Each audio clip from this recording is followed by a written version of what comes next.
The D's slammed on 13 goals to 1 in the first half against Hawthorn last week, which have those favourable of the red and blue optimistic as to what they might be able to achieve this season. There is 2 changes despite being unchanged from Thursday night.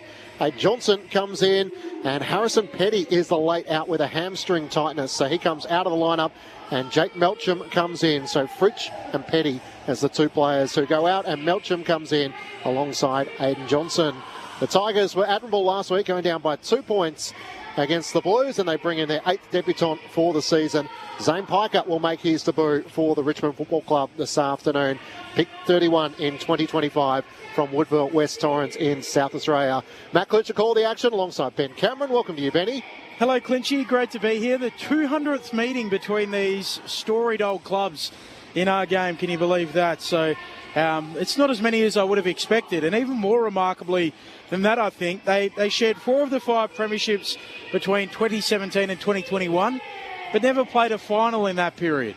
So the last time they met in a final, you have to go all the way back to 1940 and the grand final in that year. So they were very successful at similar times, but never met in a final. The D's do return as well, Clinchy, to their favourite slot. 3:15 on a Sunday afternoon at our shining symbol of Melbourne, the MCG, and they are 8-0 here this year.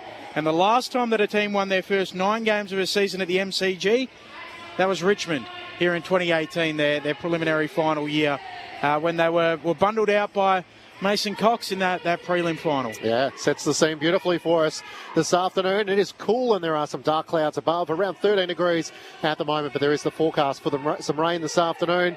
And the other part is Max Gorn equals Jim Steins in the 5th position for the game's record holder at the Demons. Game 264 for him, behind David Neit's 306. Nathan Jones with 302, the legendary Robbie Flower with 272, and of course Adam Uze, who will be in the opposition coach's box tonight with game 271 for the Demons. Our Sunday team has assembled. Great to have Daniel Harford with you on a Sunday afternoon. Welcome to you, Harf. Pleasure to be here, team. Looking forward to this. See what the Tigers have got to offer. Some good detail and research been done by you 2 early doors here. I'm impressed by the standard you've set early. Not just a suburb.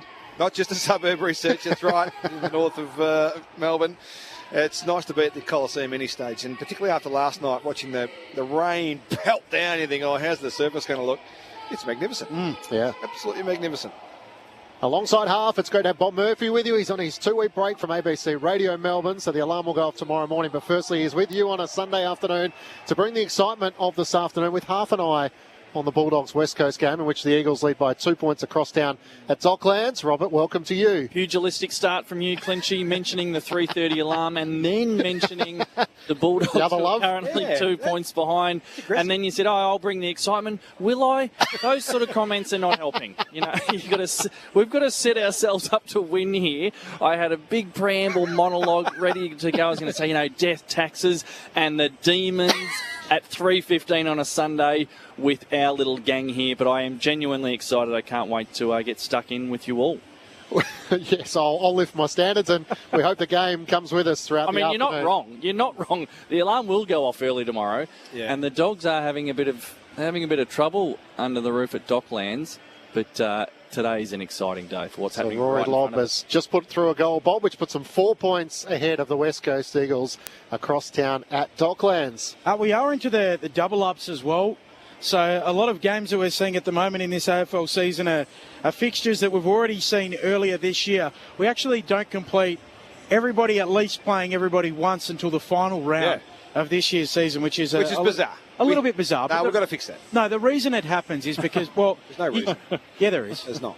The reason is that you can have everyone play everyone once, but you better expect some average games on Thursday and Friday night because. Okay.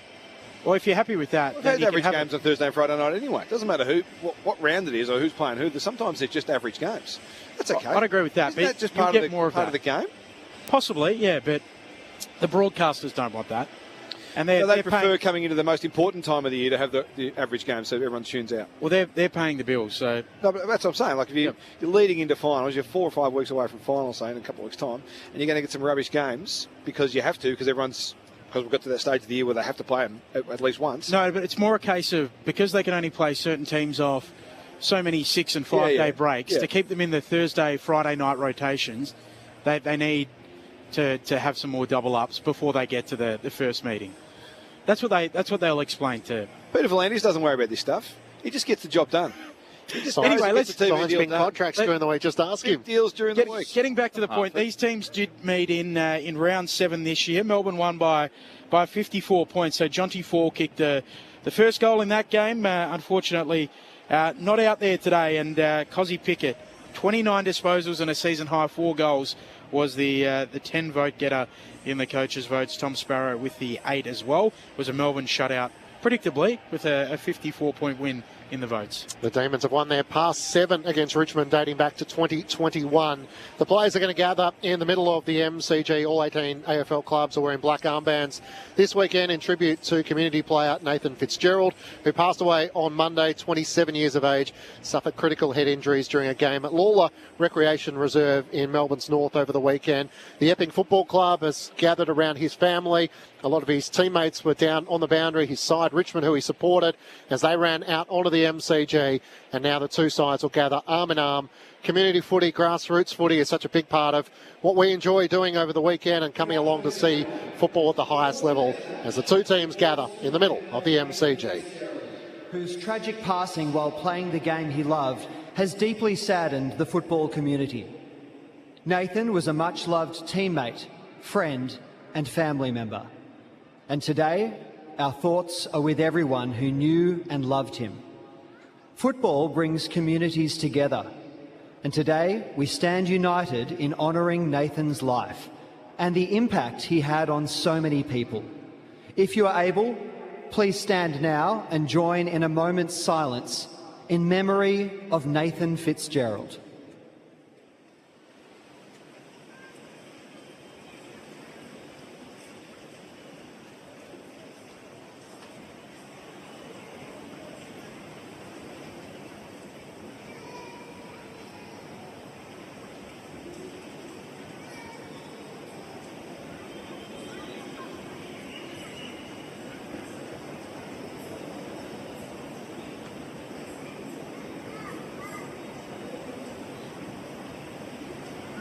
Nathan.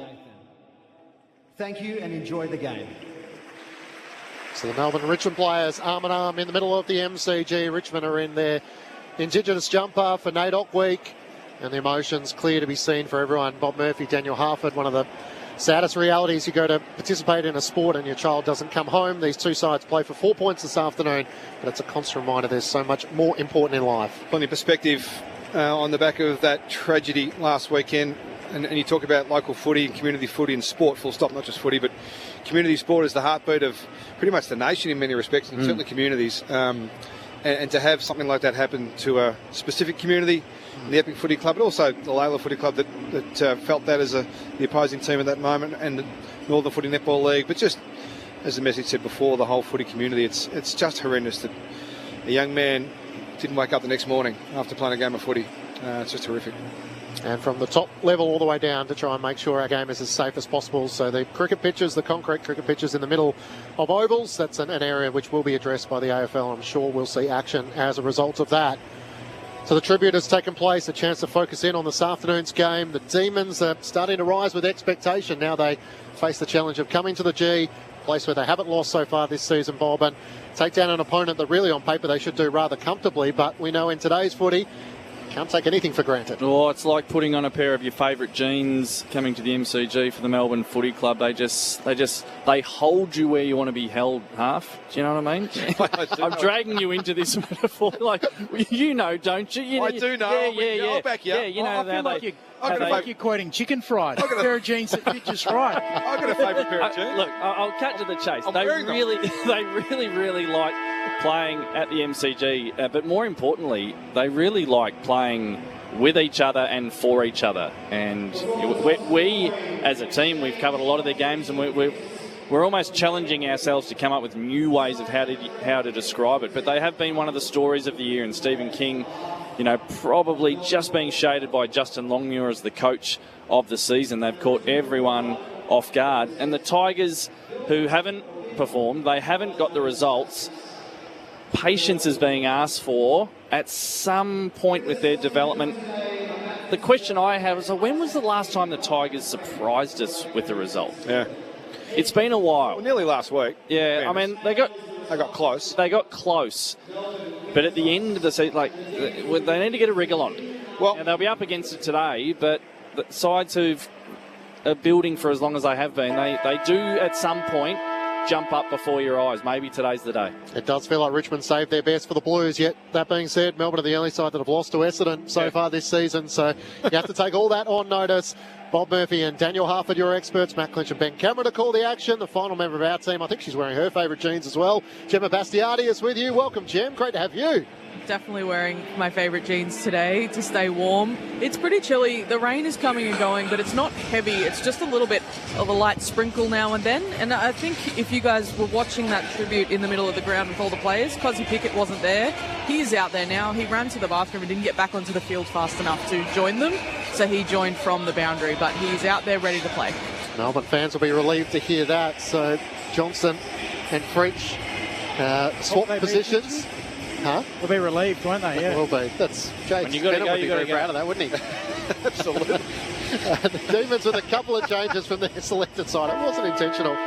Fritsch makes way, and Harrison Petty was the laid out with a hamstring tightness. So Johnston and Jake Melcham come in for the Demons. Well, there's 3 changes for the Tigers. Their 8th debutant of the season. Zane Piker comes in. Dion Prestia returns for the first time since their match against Collingwood. And Sam Krill comes in. It's the Demons taking on the Tigers in round 18 of the AFL. The D's push towards a top 4. Here's Ben Cameron. And it is for the 200th time as Gawn palms it down to get us started. Steele onto the footy, wrapped up by Cumming and Taranto. And we'll do it again. Umpires Fisher, Jones, O'Brien and Morgan in charge of this fixture. The D's come away with their Bowie. Gets the handball away towards Rivers. He kicks out very wide, and Chandler trying to keep it in, touches it over the boundary line. Throw in alongside the interchange gate. Sunday footy on ABC Sport. Gawn and Nankervis on the wing. They go for a little waltz. Gawn taps it down. Cozzy Pickett trying to work his way through them. Slips over. A lot of rain overnight. His handball coughed up away towards Ralph Smith to Taranto. Now on towards Houghton. His kick a turnover. And Chanquoth Jath, he takes away with the footy. Streaming through the middle of the MCG. Kicks up to Melcham, the late inclusion, who turns on his right. Sends it long towards Van Rooyen. Wrestles his way to the front. And what a show of strength. Beat Miller in the air, and then at ground level was able to take the mark almost directly in front, 25 metres out. Haggard was a rebound from Jath. That's exactly what Melbourne do. They play with the flair from half-back. They want to get the ball moving straight away. It was a quick turnover back through the middle of the ground. Ends up with a one-on-one opportunity forward to the footy. And our man, JVR, who we lauded after round 1. We had that big bag early for the D's. Thought this might be the year. He's coming good in the back end of the season for the D's. Jacob Van Rooyen's career best is 30 goals back in 2024. He's lining up for his 30th goal of the season here in round 18. For the perfect start for the Demons, Jacob Van Rooyen steers it through. And the D's are on the board in the opening 2 minutes here at the MCG. Having booted 5 goals last week against Hawthorn, a career best 24 disposals. He's able to start proceedings here at the MCG, his 30th goal of the season. Melbourne won straight 6, Richmond yet to score. 2 minutes gone on ABC Sport with Bob Murphy and Daniel Harford. His development as a key forward, Jacob Van Rooyen, would be really pleasing, I think, if you were a keen follower of the Melbourne Footy Club. I mean, the build-up there was a win for quick ball movement. Jath, as you mentioned, half, and then the ball gets to Melcham. Melcham, an important, inexperienced player, gets it in that really dangerous part of the ground, 75 out, turns and just goes really quickly. But Jacob Van Rooyen, if he gets it on a platter, good luck. Because if he gets a run and jump, you're not going to get near him. That one, he's found a way of being able to fight through defenders and do it a little bit in a more unorthodox way. Gawn hooks it down again, but Nankervis follows up, gets it out to Houghton. He handballs it to Taranto. Now coming, Richmond ball goes back to Brown, kicks laterally out towards the wing, and Langford. A twirling mark as he leaps up to take it. Melbourne ball again. His kick's a shocker. That's partially smothered by Ralph Smith. Ball to be won on the wing. Houghton goes in. Feeds it out towards Vlosten, but turns it over. Rivers for Melbourne. Handball to Windsor. Handball knocked down. Windsor will try and follow up. Langford too. Here is Van Rooyen. Handball out to Chandler. Handball turned over. And now Brown can run away with it for Richmond. Kick to the wing. And that's a turnover. Teams giving it to one another at the moment. Rivers in front of the interchange gates. Melbourne by 6 points. That Van Rooyen goal. 3 minutes played. Inboard to Bowie, who plays on immediately. Drives Melbourne long inside 50. Jefferson's there. Rises up and almost juggles the mark. Just lost it at the last moment. Miller lays the tackle. Spills out. Annan gets a hand pass away. They link across half back. Houghton with a hand pass. Feeds it to Ralph Smith. Kicks up the wing. Jaff's in prime position. Reaches over the top of Noel Bolter. Oh, Cozzy's on the 45. Supporting Jake Lever. And missed the short pass to Keziah Pickett. Was in the coaches' votes last week. Shanquarth Jath, 23 disposals. Kicks it back to Bowie here. And moves it on to Jake Lever. Feeds the handball to Bowie running by. Kicks up towards Langford. Ralph Smith breaks it up for Richmond. Gathers at ground level. Waits the kick back infield to Mansell, who's cluttered into by Lever. Close to 50, I reckon. It will be 50. And he gives Lever a little push in the chest, Ryan Mansell. And they'll be marched towards the attacking arc of 50 here for the Tigers. Inside 50. Rick Lever's a bit disappointed, but I don't think he's surprised. Pretty late, pretty clumsy. Yeah, nothing. Deliberately so, perhaps. Yes, correct. Saw him arriving at the game today, Jake Lever, with the family. D's in their casual clothing. No. What's he wearing? Club clobber. Favourite jeans? His commitment to the moustache has been exemplary. Loyalist to it, isn't he? Yep. Ryan Mansell from 48. The kick's out to the left. And Gorm will get back and just punch it through for a minor score. So first blemish of the afternoon. Melbourne 1 straight, Richmond 1 behind. D's by 5 points, 5 minutes played. Sunday footy on ABC Sport. Rivers looks to bring Melbourne back into play. He runs into the back pocket away from Bolter. Draws an opponent. Gets the hand pass to Tholstrup. Sends it long up the wing. Flying from front position, Miller. Primed himself well in front of Van Rooyen. Tom Lynch had got back to help on the wing. Tom Lynch on 499 career goals this afternoon. Kicked one behind last week against the Blues. Had his chances but couldn't quite capitalise. A couple of shots on goal, failed to score. As the Tigers look to build. Banks from half back. Sends it long inside 50. Up with Lynch with one arm. Can't take the mark. Tholstrup's hand pass a little loose. Back towards Rivers. Taranto so-poks it. Little toe poke, gathers himself, spins on the right and puts through Richmond's opening goal. The Tigers take the lead through some great work from Tim Taranto, who just kept the ball alive and it sat up beautifully for him. Richmond 1-1-7, Melbourne 1 straight 6. 6 minutes gone, opening term on ABC Sport. There might be a few of those goals kicked, particularly in the first half. I think while the ball is a bit greasy and conditions are pretty slippery, there's still some grey clouds overhead. There might be a bit of rain, so just a surge game forward as we've seen in the halcyon days for the Tigers, but it was their tackle pressure, and Taranto was good enough to spin and dance out of traffic, and it was a good finish in the end. Thoughts of Bob Murphy, 300 gamer, Daniel Harford, the former Hawk and Blue, alongside him. Tim Taranto notches up the first lead change of the afternoon. 5 coaches' votes for him last week as well for his 25 disposal effort. Goal apiece. Back in the middle. Both rucks miss it. Ricochets off Gorm. Picked up by Sparrow. Off to Cozzy in the long sleeves. Flicks out a handball. Rivers will gather. They can get it off to Sparrow again. Running laterally. Now he'll kick inside 50 for the D's. Deep ball towards Jefferson. Annan's right there with him and the ball will tumble out. Deep in the right forward pocket for the D's. Attacking the punt road end in this opening term. So Miller alongside Van Rooyen inside the forward 50 for Melbourne. Annan alongside Jefferson. Chandler has Nick Vlosten for company. Keep an eye as to whether Cozzy Pickett, who has at the moment Tim Taranto standing alongside him. Shallow throw in. Nankervis tries to get a hand pass to Taranto. Squeeze the kick up towards Cumming. Can't take it. Van Rooyen tried to throw a boot at it. Spills away from Seth Campbell. Cozzy Pickett comes charging in. Banks is now tackled. Sharp locks him up in the right forward pocket for the Demons at the punt road end. Richmond leading by a point. Elsewhere, the Eagles leading by 4 points early in the fourth quarter in that game against the Western Bulldogs. Richmond in their back pocket. Taranto feeds it out neatly to Grill. Back in the side after being managed last week. Kicks up to the wing. Mansell roves it off hands. Gets it away towards McAuliffe, who gives it to Prestia. Back to Taranto, working it by hands. Richmond. Vlosten loops it over the top. Here's Piker running away with it. Inside 50. Fires on goal. And he's kicked it. Welcome to the big time.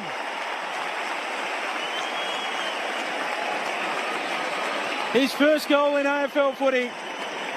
2-1-13, plays one straight 6. 8 minutes played in the opening term. Sunday footy on ABC Sport. And what a moment for pick 31 in last year's draft. He's been going at a goal a game in the VFL, Zane Piker. Yeah, it's spelled puker. When you read it, it says puker. He's not puking anything there. They call him the Big Spew. The Big Spew. What? That's good. That's reinvigorated my faith in locker rooms. The Big Spew. I'll tell you, there's no vomit on himself there. He got the ball and travelled beautifully through the centre of the ground. Took a bounce, didn't come back, which would have been a bit nervy for him, but regathered his composure and slots it from 50. What a way to open your AFL goal account. That was brilliant. Good transition too from the Tigers from half-back, well, deep inside defensive 50. So he had a handball before that, so not quite first kick, first goal. As Cosy Pickett gets the clearance of Melbourne up towards Langford, who rises up and takes the mark. He's at left half forward, looks into the pocket, players on the move. It's Melcham who marks in the left forward pocket. He's about 10 metres in from the boundary, about 40 metres out from home. Gee, that's a nice kick from Langford. There are players that kick and then there are artists, and Langford might be the latter. 190 centimetres, Harvey Langford, so he's a little taller than what you'd expect, and certainly taking that mark. Here's a challenge for defenders. And Jake Melcham, the late in for Harrison Petty, looking to take his chance. He cuts out to the right, curls it around his body, and that's what he does best. Jake Melcham puts through a goal for the Demons, and they wrestle the lead back to a 1-point margin Richmond's way. The Tigers 2-1-13 to Melbourne 2 straight 12. Jake Melcham has kicked goals. He kicked 4 goals against the Gold Coast Suns back in round 4, 2 goals against the Bombers in round 14. He's back in the lineup, having not featured since round 15 against the Crows, Daniel Harford and Bob Murphy. Yeah, it was a centre bounce goal there. Beautiful kick, as Bob said. Nice lead too from Melcham. So I was watching him as Langford had that ball. That left half of the forward 50 was open for Melcham to work him. He cut back to the goal square. As soon as his opponent turned his head to look at the kicker, then he tick-led back, one of your beautiful tick leads, Benny, back to the space, and Langford was good enough to just artistically got that into the space. The tick lead's not dead, and I saw Dan Houston lay a shepherd on Friday night. Wings out? Wings out? Didn't get the wings out. It was more of a bump shepherd. RFI. Nankervis knocks it down. Away towards McAuliffe, who backfeeds it to Prestia. Tumbles a kick inside 50. Lafau, he's tackled standing up just on Langford as well. Are there Jordan Dawson sort of characteristics in there? Tapped down by Johnson, who's doing the ruck work. It comes out to McAuliffe. Hurries a kick for the Tigers into the forward pocket. Ball skips out on the slightly damp surface. Richmond by a point, 11 minutes played in the opening term. So they only average 66 points a game, the Tigers. They're the worst team in the competition in attack and defence, in fairness, which sort of sums up their position on the ladder. But 2 goals earlier get them up and about, you'd reckon? From the throw-in, Johnson has given away the free kick here. For half a moment, Piker thought about taking the advantage. Now thinks better of that. And it will come back to the Richmond captain, Big Nag. So Johnson tried to work his way to front position. In the end, he was caught behind and just slapped Nankervis around the shoulder. So this is a rather careless free kick, and Toby Nankervis with a chance to try and extend Richmond's lead once more. On a 45-degree angle, he'll kick from about 25 metres out. Nankervis comes in and steers it through. His first goal of the season. And the Tigers restore some breathing space. 3-1-19 to Melbourne, 2 straight 12. Richmond by 7 points, 12 minutes gone in the opening term. Meanwhile, across town at Docklands, it's the Bulldogs who lead by 2 points over the Eagles. 10-8-68 to the Eagles, 9-12-66. A cheap free kick to give away in a dangerous area, and the Big Nank, the tank, decided he was going to sort it out for the Tiger fans. It's a good start for them. I mean, they needed to get out of the blocks here and not have the Demons run all over them and have them chase the game. They've been good from scrimmage. Their handball work into space has been rock solid. The Demons are on the flat-footed, really, defensively a couple of times and let the Tigers through. So we'll keep an eye on how that progresses. Centre bounce where obviously the Demons can dominate. Second best in the competition. As good as Melbourne have been this season, they haven't been a great starting side. I've only won 6 opening terms. Bolter taps it down at the restart. Taranto hacks it on. Melbourne are there through Bowie on their half-back liners and work it out towards Jack Steele and then on to Colton Tolstrup, who kicks up towards half-forward. Jefferson drops the mark and in there for the Tigers. Cleans up, dribbles a kick away towards McAuliffe. He's able to pick it up, gives it off the broad, set upon, tackled quickly by Chandler and Latrell Pickett. And a ball up, 47 metres out from the attacking goal for the D's. Richmond by 7 points, 13 in. Bolter in the ruck against Johnson, wins down the tap, spills out. Here's a chance for Chandler for Melbourne. Tries to get a hand pass out in front of Laurie. Tapped away by Broad. The experienced defender gathers. Gets a hand pass away to Taranto. Releases the run of Ralph Smith from right half back for the Tigers. Up towards half forward. In front is Turner. In front of Tom Lynch. And he's happy to see the ball roll out of play. A boundary throw in at right half forward. But of course that will be a lasso free kick for the Demons. Turner quickly takes it. Looks inboard to Cozzy Pickett. He takes the mark and chips it up the wing. Here's Joel Fitzgerald. Former Werribee player like Bob Murphy, as he moves it on to Cozzy Pickett. And he chips it to Chandler. Chandler goes into the pocket. Van Rooyen punched away from him, getting in front. Miller bravely punches it into Row G. I think it was one game for Werribee. Sorry, for Williamstown, I should say. Former Williamstown player And like Werribee. He played one game for Williamstown. Yeah. Any for Werribee? Oh, heaps. Close to 40, I That think. was while my brain glitched, but Yeah. I knew he played one at Williamstown. Had a win. On the throw in. Bolter taps it down. Langford onto it for the D's at half forward. Kicks towards full forward. Annan punches it away. Wretch goes back there. Gathers. Tackled out by Langdon. Richmond by 7 points. Quarter hour mark opening term. The voice of Ben Cameron alongside Matt Clinch, Bob Murphy and Daniel Harford. Gemma Bastiardi down on the boundary. And the team song. Williamstown. Yeah. Yeah, good question. It's the best song in footy. The It's a great song. What is it? It's like, Sing it for me. I can't. I'm a horrible singer, but We it's know that. unbelievable. I had a bad post-match for Williamstown, I've got to admit. Tresice in the back pocket to Brown. Kicks up towards left half back. And the mark is taken by Piker. So kick to goal early in this contest has shown he's comfortable at the level. The 8th debutant for Richmond in season 2026. Having parted ways with their fitness high performance manager during the week, Ben Serple. The kick up the wing. Lynch flies. Can't take the mark. Steele gets a hand pass out to Howes, who links up with Langford. Langdon, I should say. He looks inboard with a hand pass. Bowie spots Johnson. He's free at right half forward. A nice pass that finds him outside 50. He veers out to the right. Looks for Jefferson at the top of the goal square. Got hands to it. Broad sported down. Melcham the crummer. Can't get boots a ball. Richmond desperately working on the behind line. And in the end, Brill gave the hand pass back to Annan, who just stepped it over the behind line. It's got a limp up too. Yeah. Just trots away, the boy from Ocean Grove, taken in the mid-season draft out of Geelong in the VFL. 12 of the 18 players out of that mid-season draft have played as well. As Miller kicks right up the middle of the ground. Housy's there to clean up in the middle for the D's. Finally, they're catching on, the recruiters across the country. Handball to Turner to Bowie, who kicks laterally. We spoke about that last week on the ABC AFL Daily podcast, didn't we, Half? Good podcast, that. Talents out there. 5 different drops. Yep. 5 different flavours. Enjoy them all. Langdon Tell a friend. running by. Receives the handball, kicks inside 50, and Melcham juggles it down, 40 out, 45-degree angle, right half forward. It's not a huge crowd today, but if there were any parents who had their kids with them, you know, a young son or a young daughter that were wanting to play that medium forward role, you could do a lot worse than just follow Jake Melcham for the afternoon. He just does the basics really, really well. Plays in front, holds his space, knows when to lead, and he finishes his work. Usually. The late inclusion to draw Melbourne level. Slots it. He doesn't make a liar of Bob Murphy from the acute angle. It's a nice finish. Scores level, 3-1-19 each of two. 17 minutes into this opening term, and Dave Dobbin and the Herbs ringing out around the MCG for Jake Stolson. Is it the Herbs? I think so, isn't it? Well, it was just Dave Dobbin. Never heard of him. Never heard of the Herbs. Slice of Heaven was just Dave Dobbin. Oh, the Foot Rod Flats movie.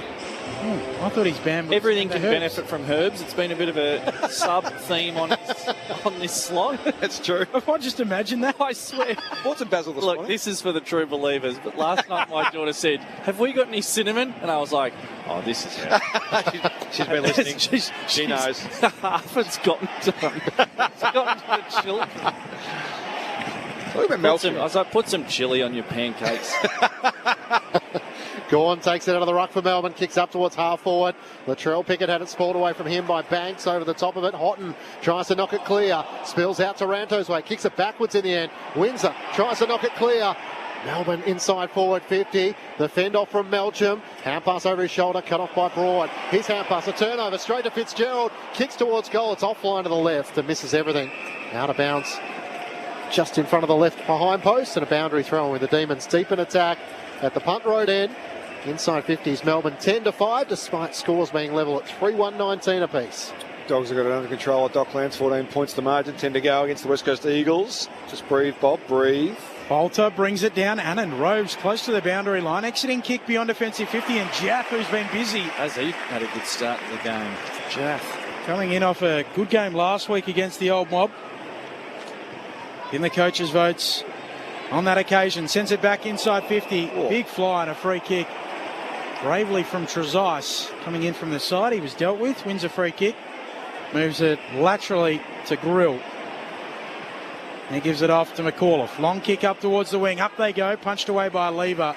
Out of play and a throw in between wing and half forward for the D's. Scores level. 19 and a half minutes into the opening term. Sunday footy on ABC Sport. You mentioned Jaff start. 3 intercept marks in the first quarter out of the 5 for the Demons so far. 5-1 intercepts for the D's against the Tigers. Uncontested marks is interesting. 15-4 in favour of the D's, so they're just allowed to move it at their pace at the moment. Gawn slaps it down to half forward. Trezise got the hand pass away. Grill slipped over as he tries to get a kick up the wing. Gathered by Dion Prestia. Sends a high ball in the direction of Nankervis. Lever reaches over the top, makes the spoil. And Sharp roved it superbly. His kick is over the head of Melcham though, and Broad in prime position. Takes the mark, backpedaling. The 3-time premiership defender, Nathan Broad.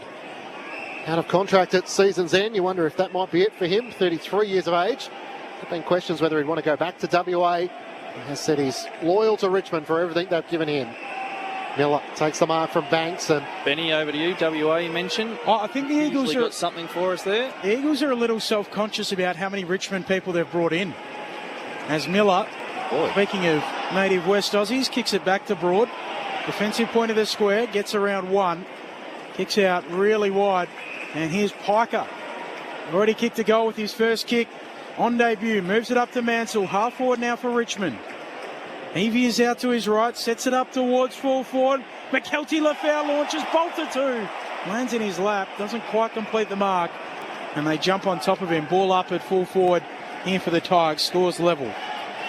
Because you had the better of that contest. Did Big Noah, which did not to drag it down. Mansell trying to create something out of nothing from the left forward pocket. In the end, Lever knocks it through. And Jaff happy to see it over the behind line. Enough to give Richmond the lead by that point. So we took past 21 minutes gone in the opening term. Well, it's a 14-point lead behind the Western Bulldogs at Docklands. Melbourne bring it quickly to the wing. Latrell Pickett bursting onto it. Gets the handball to Melksham, who swivels and kicks. And Sharp marks in stride. Half forward for the D's. Kicks inside 50. The mark taken by Laurie. Off to Windsor. Snaps from 45. Kills it through. Oh, wow. That's a finish. And Melbourne score from the kick-in. And snatch back the lead. 5 points to the good.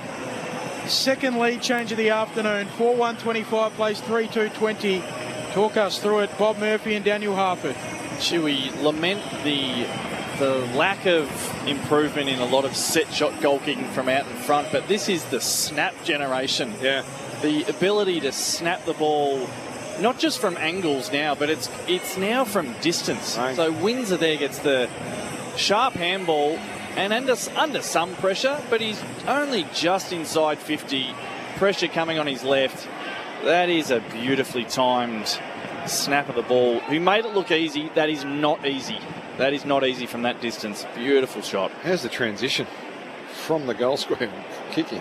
Pick 7 back in 2023. Caleb Windsor. Nankervis rises up against Gawn. Got his knee up and one down the tap. Richmond will get a free kick at the back edge of the centre square. Taj Houghton will take it. Doesn't he look a class player? Kicks out to the members' wing. Trezise marks. Has Taranto over the top. Got a few metres on Latrell Pickett. He quickly closes them. Kick from Taranto into the pocket. Great mark. Turner. The players going every which direction, including his own teammate Colton Tholstrup was able to take the mark. Disco Turner Looks long down the line, sends it in the direction of Johnson. Van Rooyen's there as well. Brought over from the side, makes the spoil. Tholstrup too slow. Tackled by McAuliffe, holding the ball. Free kick Richmond's way between wing and half forward on the members' side. McAuliffe out there in black boots today. He and Nathan Broad are, I think, just about the only two. Love to see it. On that left leg, kicks into the pocket, marking contest. Van Rooyen launching at it. Lots of it. Unable to take the mark, or Turner rather, bringing it down at ground level, and then Tholstrup goes in and the D's connects it through Windsor. A kick up to the wing. Broad tracking it now for the Tigers. Under pressure from Johnson. Just manages to trap it, gets the handball away. Onto it quickly is Miller. Has it held to him. Melbourne lead by 5 points. 24 minutes into this opening term Sunday footy on ABC Sports. Just in front of where Gemma Bastiotti's watching on. Gem, the rain staying away for the moment. Little bit of rain coming through now, just as you mentioned that. Had to put the hood back up, but not enough to significantly impact the game just yet. Free kick going the way of the Tigers. Toby Nankervis will take it. It's against Max Gawn. That'll be one of the intriguing battles with Gawn in such good form last week. Nankervis up towards half forward. Worked underneath at Howes. It's taken by Turner at the back. Out past to Cozzy Pickett. Cleverly chips it in more to Steele. Melbourne get their overlap run going. Out past to Sparrow. Looks into the middle of the ground. Chandler has space. He takes the mark to the right of the centre circles. Looks up. Demons inside 50. Jefferson or Van Rooyen. Van Rooyen calls it in. And he takes the mark in the right forward pocket. Exciting for Melbourne fans given how easily they move the ball. Well, they set up so well for transition through the middle of the ground. As soon as they got the ball back, or even as they were going to win the ball back at half back and the ground ball, the guys ahead of the footy had started to push corridor for the 45 with the lateral kicks, and that opens up opportunity to go narrow if you need to. But if you've got the space through the middle, Melbourne really want to pull the trigger on that and open up the other side of the 50 coming in, which is exactly what happened on that occasion. Jefferson, bigger in size. Van Rooyen, a year older, is in the right forward pocket. Jacob Van Rooyen puts through his second. And the Rouge out around the MCG after the Demons have put on 3 goals in quick succession. They have all of a sudden gone on a little run and opened up an 11-point lead. 5-1-31 to Richmond 3-2-20. Ahead of half and Bob. Gemma Bastiatti on the boundary. I just want to blame Clinchy. The rain is falling now. It's definitely Clinchy's fault. Yep. Yeah. Yep. We're aware You can't argue with that. No, he does that most weeks, Gem. You're a bit stiff to just walk into that. Just on Jacob Van Rooyen, last week he became the second D to have 24 disposals or more than 4 contested marks and 5 goals or more in a game. Who do we think the other is, gentlemen? Way back in 2010? Oh, 2010. I was going to say David Schwartz. That's not him. David Nitz. Not Nita. Nah. Brad Green, back in Green. 2010. Had 27 and 4 contested marks and 5 goals. Out of the middle go the Demons again. Gawn gives it off to Sparrow and he kicks for a leading Jefferson. He marks 35 out, directly in front. And the Demons are just getting into stride now. Centre bounce is a problem, half. Yeah.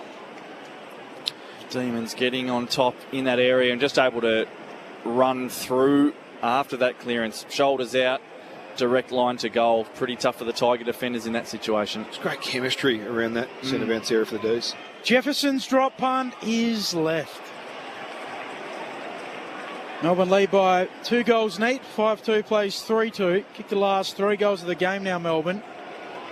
As I said, starting to find their groove. 26 played in the first. 4 of the last 5 after Richmond got out by 7 points on a couple of occasions. The long kick from Richmond up towards the wing. Tholstrup deals with it. Loose hand pass. Prestia gathers. Thanks very much. Hand pass to Taranto. Has to sock it on the ground away from Cozzy Pickett. Leading up. Turner gathers. Hand pass to Tholstrup. Across half back to Bowie. Risky kick for Lever. Thumps it away from Bolter. The hand pass from Langford. Ricochets back from Rechko to Bolter. Hand pass away inside 50. Coming. Kicks out towards the far side of the ground. Looking for Mansell. Trying to burn away his opponent. Gets a hand pass away to Tom Lynch. Hemmed up against the boundary line. Got away from Turner. Draws the opponent. Hand pass to Mansell in the right forward pocket. Cuts it around his body and misses everything. Right across the face of goal. And out of bounds on the full. Bad option from Mansell. Had players back in the corridor. Could have tried to get the ball too. Lever works it on to Gawn, who gives it to Langford. Kicks towards Melksham. Great desperate effort. Nick Vlosten, a sprawling spoil, sends it out of play. He's done it for a long time now. And triple premiership player. never an All-Australian. Doesn't quite feel right. He's been such a good player for a long time. Melbourne by 12 points, short throw in. Very. Nankervis brings it down. And to go 18 metres into the field of play. And went about 12. I'm a big supporter of the boundary umpires and the throw in. I reckon rucks start way too deep. And they do. Short. That one was short, but the rucks often do start a long way back. Ball up on the wing. Gawn palming it down. Tapped away towards Cozzy Pickett. He gives it on to Langford. Dribbles it up. In goes Banks. Ball spits out. Still a ball to be won. Steele wins it. He's tackled. I want to pick you up on that point because I think it was coaches like you, Half, and Mick Malthouse. Just dragging me into this. And the ball went over the back of the rucks once. The coach sprayed them and they said, we're never letting that happen again. So now they start deep and run towards it. And a lot of the boundary throw-ins fall short. We did it at Bulldogs training one day. We said, righto, rucks, you start where you think the 18 metres is, like at the... Yep. They were miles off. Miles off. It's not that hard. No. Okay. It's actually not that hard. No. It's not hard to throw it in 18. It's not hard to be at the right spot for 18 as the rain starts to fall for Gemma. Bulldogs by 18 points across town. It's Auckland's over the West Coast Eagles. Cozzy Pickett tries to chisel a kick up towards Max Gawn. Can't take the mark in the greasy conditions. Wallstone got down low and was taken high. Well, Jake Melcham will get the free kick at right half back. How's it going down there, Gemma? Sorry, we were just getting told to put umbrellas down here. It is raining quite a bit, and I totally missed your question. I apologise. So I just asked how you were going, given that rain is getting a little heavier. Yeah, security's involved. Okay, stay out of trouble. Lever, across half back to Bowie. Switches to Turner. Has it at centre half back for the Demons. Out to the Shane Warne stand side where Melbourne can build now. Howes works it over the top. As they look to try and build. The centre of the Shane Warne stand side goes back across half back and Turner takes the mark. Melbourne by 12 points, closing in on quarter time. Yeah, these uncontested marks again half. Yep. Up to 27 now the D's as opposed to Tigers at 11. Turner plays on, not his best kick, but it lands in the lap of Chandler. The D's can go inside 50 again. Jefferson on a lateral lead. He marks it somehow. Wow. Fingers pointing down. And he sort of picked it off his knee height. Juggled it, completed it. 30 metres out, 5 metres in from the boundary line. Go around an and to get it and sort of get her in front of him late somehow as the ball was dropping. And had the sticky mitts, sticky fingers to be able to hold on to it. That's very impressive stuff. A lot of grippo. A lot of mitts grippo today. Very tight angle. Oh, that's not impressive. And he misses hard right, out of bounds on the full. That's where the grippo can hurt you. You can so pluck true. It, and then so and then you're like, oh. But you can't have grippo on both hands. No. I think it was a one-hand situation. Yes. Melbourne by 12 points, 31 minutes into this first term Sunday footy on ABC Sports. So just the non-drop hand. Yeah, the non-dominant hand. Yeah, absolutely. That's why the gloves used to be good. Just the one. Matthew Jefferson playing his 10th game. He has the numbers of 10 goals, 9 so far this season, 1 out on the full there. They'd love him to get a bit of consistency. 22 years of age. The ball is spoiled out of play by Max Gawn and a boundary throw in just short of right half forward for the Demons. They lead by 12 points. 5-2-32 to Richmond 3-2-20. Sunday footy on ABC Sport. Nankervis gets the front position, wins down the tap on all fours, tries to knock it out. A chance for Melbourne. Laurie's kick, partially smothered, spills out to Banks. He kicks a tight, tumbling ball up the wing. Lafau's against two. Both Melbourne players ran into each other. He's the last standing. He looks up, Bolter's out the back. Oh, no! As the siren sounds for quarter time, he cannot believe his luck. He had 5 to 6 metres on Jake Bowie. He played on, the siren sounded, then in frustration he ricocheted it towards goal.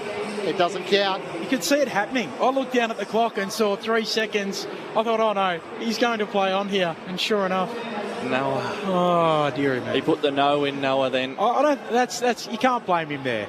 Turner and Lever go to the quarter-time break, high-fiving each other. Both were on the deck, and it could have been a run-in goal for the Tigers, and yet it's the Demons who lead by 12 points. 5-2-32 to Richmond, 3-2-20. Sunday footy on ABC Sport. While it's an 18-point lead, make that now a 16-point lead. The way of the Western Bulldogs, 13-8-86 to the Eagles, 9-16-70. You can join us on the SMS 0437 774 774. This is Sunday footy on ABC Sport. Comedy, music and tricky clues. Because Spicks and Specs is back. More music than a comedy night, more comedy than a concert, and enough trivia to impress your co-workers for weeks. New Spicks and Specs. Streaming now on ABC iView. This is the 2026 AFL Premiership season with ABC Sport. Kicks up to Melcham, the late inclusion, who turns on his right, sends it long towards Van Rooyen, wrestles his way to the front, and what a show of strength. Beat Miller in the air and then up ground level was able to take the mark almost directly in front, 25 metres out. For the perfect start for the Demons, Jacob Van Rooyen steers it through, and the D's are on the board in the opening 2 minutes here at the MCG. The Tigers look to build. Banks from half back. Sends it long inside 50. Up went Lynch with one arm. Can't take the mark. Dahlstrom's hand pass a little loose. Back towards Rivers. Taranto so-pox it. Little toe poke. Gathers himself. Spins on the right. And puts through Richmond's opening goal. The Tigers take the lead through some great work from Tim Taranto, who just kept the ball alive and it sat up beautifully for him. Looks into the pocket. Players on the move. It's Melcham who marks in the left forward pocket. He's about 10 metres in from the boundary, about 40 metres out from home. Jake Melcham, the late in for Harrison Petty, looking to take his chance. He cuts out to the right, curls it around his body, and that's what he does best. Jake Melcham puts through a goal for the Demons. And Sharp marks in stride, half forward for the D's, kicks inside 50. The mark taken by Laurie, off to Windsor, snaps from 45, kills it through. Oh, wow. That's a finish. The AFL on ABC Sport. On radio. ABC Sport Digital Radio. And ABC Listen.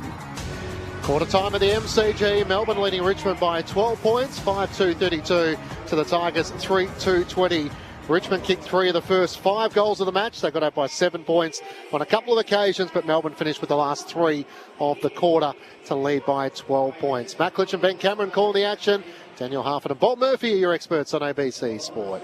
I suppose it's maybe a little bit too simplistic to say that it was two sides with diametrically opposed styles, but with recent history of how these teams like to play, it was on full display in that first quarter. The Tigers are that surge, bit more chaos, play to the conditions style of team, and Melbourne much more methodical, move the ball around, back their skills in, stretch the ground nice and big, so you would expect that they'd have a bit more quality and more uncontested marks, as you pointed out, Half. And that's what won the first quarter in the end. As it drew away, Melbourne's style looked the dominant style, and the numbers that support that. So the uncontested marks, 28-12, inside 50s were dominated in the end, 17-10 in the end, in the D's favour, and their quality of ball use as well. So 72% by hand and foot for the Tigers, 63%. So just that, the quality, it wasn't a lack of effort and the willingness of the Tigers to put their head over the ball in these conditions. And logic would probably lend itself to think, oh, well, that makes a lot more sense, but this Demon side, their development and their quality just a bit too superior at the moment. Yeah, I reckon the kicking of the Tigers needs some work. They were going at 50% for the first half of that quarter, and they just turned the ball over, and that was a problem because the Demons scored 3 goals, 1 from turnover, and 4 of their goals came from the back half. So the ability to get speed on the ball and make Richmond defend and put pressure on them was significant in that first quarter. So the Tigers haven't been able to defend the transition at all. 4 of the 5 goals coming out of that. The problem is also in the forward half for the D's, back half for the Tigers. They had 7 marks inside 50 in that quarter. 7.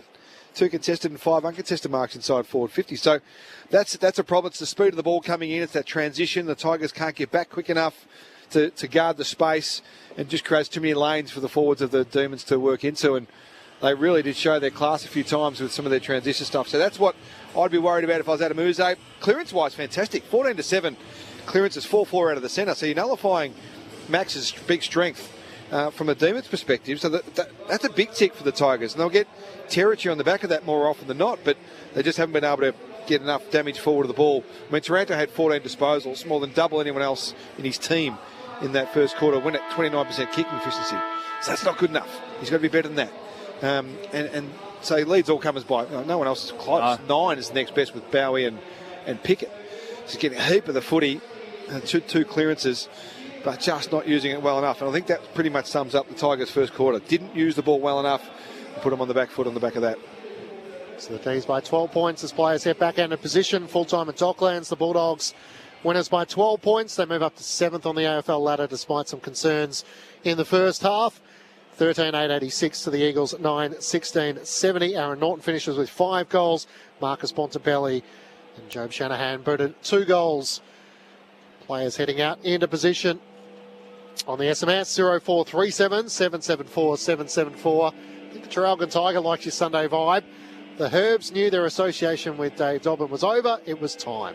Time spelled Thyme. Thank you. That is brilliant from the Tiger. It was Dave Dobbin.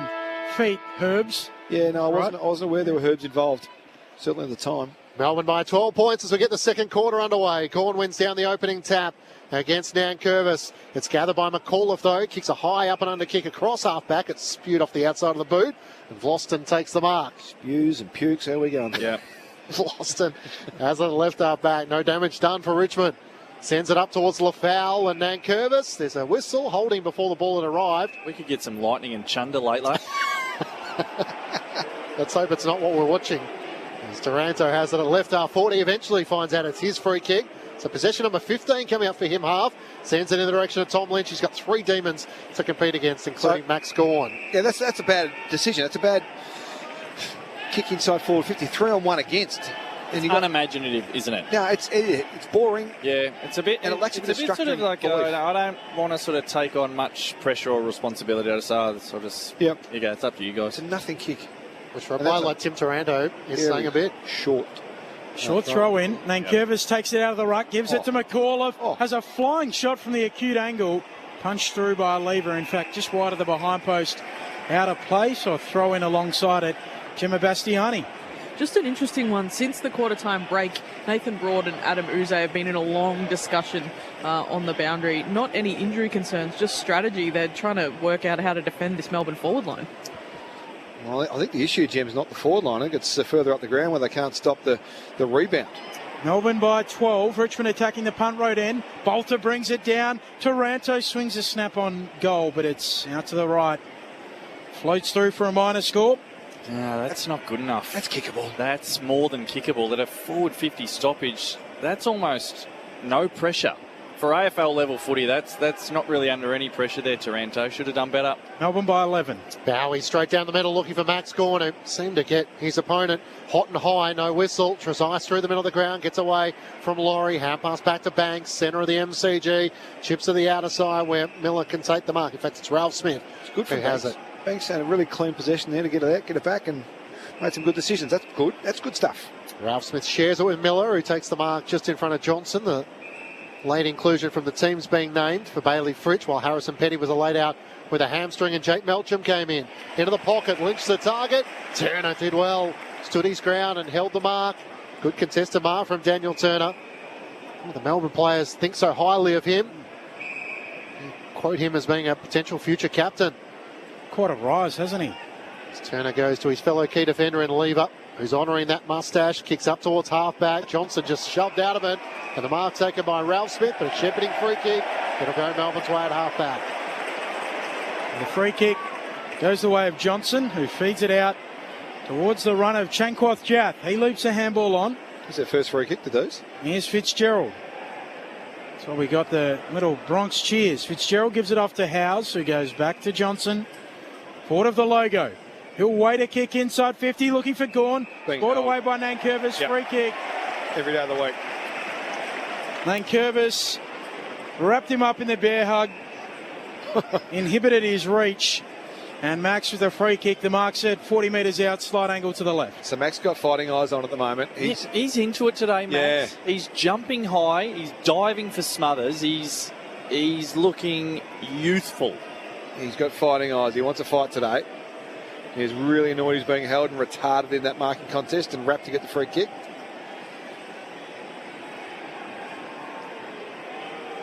Ten coaches' votes last week for Max Gawn. Boot to ball from 47, and he has flushed it. Look at the strut. Melbourne are putting the foot down. Pick the last 4 goals of the game. They lead by 17 points, 6-2-38, plays 3-3-21, 4 minutes into the second term. Sunday footy on ABC Sport. It's a good call half.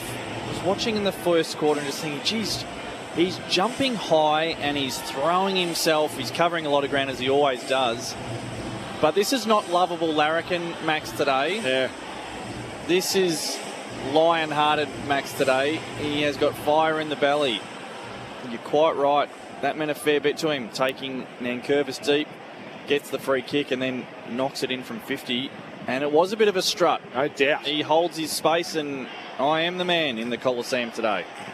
11th goal for the season for Max Gawn in game 264. Joins level with the great Jim Steins, who gave him that number 11 in 5th spot for the game's record for the Demons. Back in the middle of the ground, free kick going the way of Jack Steele. Richmond thought they had the clearance. Steele gives the hand pass away to Bowie, streaming from half-back, sends it long inside 50. Melcham might have been held. Yep. Free kick going Melbourne's way in the left forward pocket. Just in the tangle of bodies. It's high contact late. Geez, he was strong, wasn't he? Just stood his ground. That's the experience. Plays in front, holds his space. Yep. And he's hard to move. He knows where the drop of the ball is. Trezise just panicked in the end and got him high. But it was because he's so strong. He just couldn't get past him, so he had to try something and ended up giving away the free kick. They're a bit cuddly, the Tiger defenders. They love wrapping the arms around, and that's a gift for umpires. Melcham, who wasn't in the team at the start of the day, kicks across the face of goal.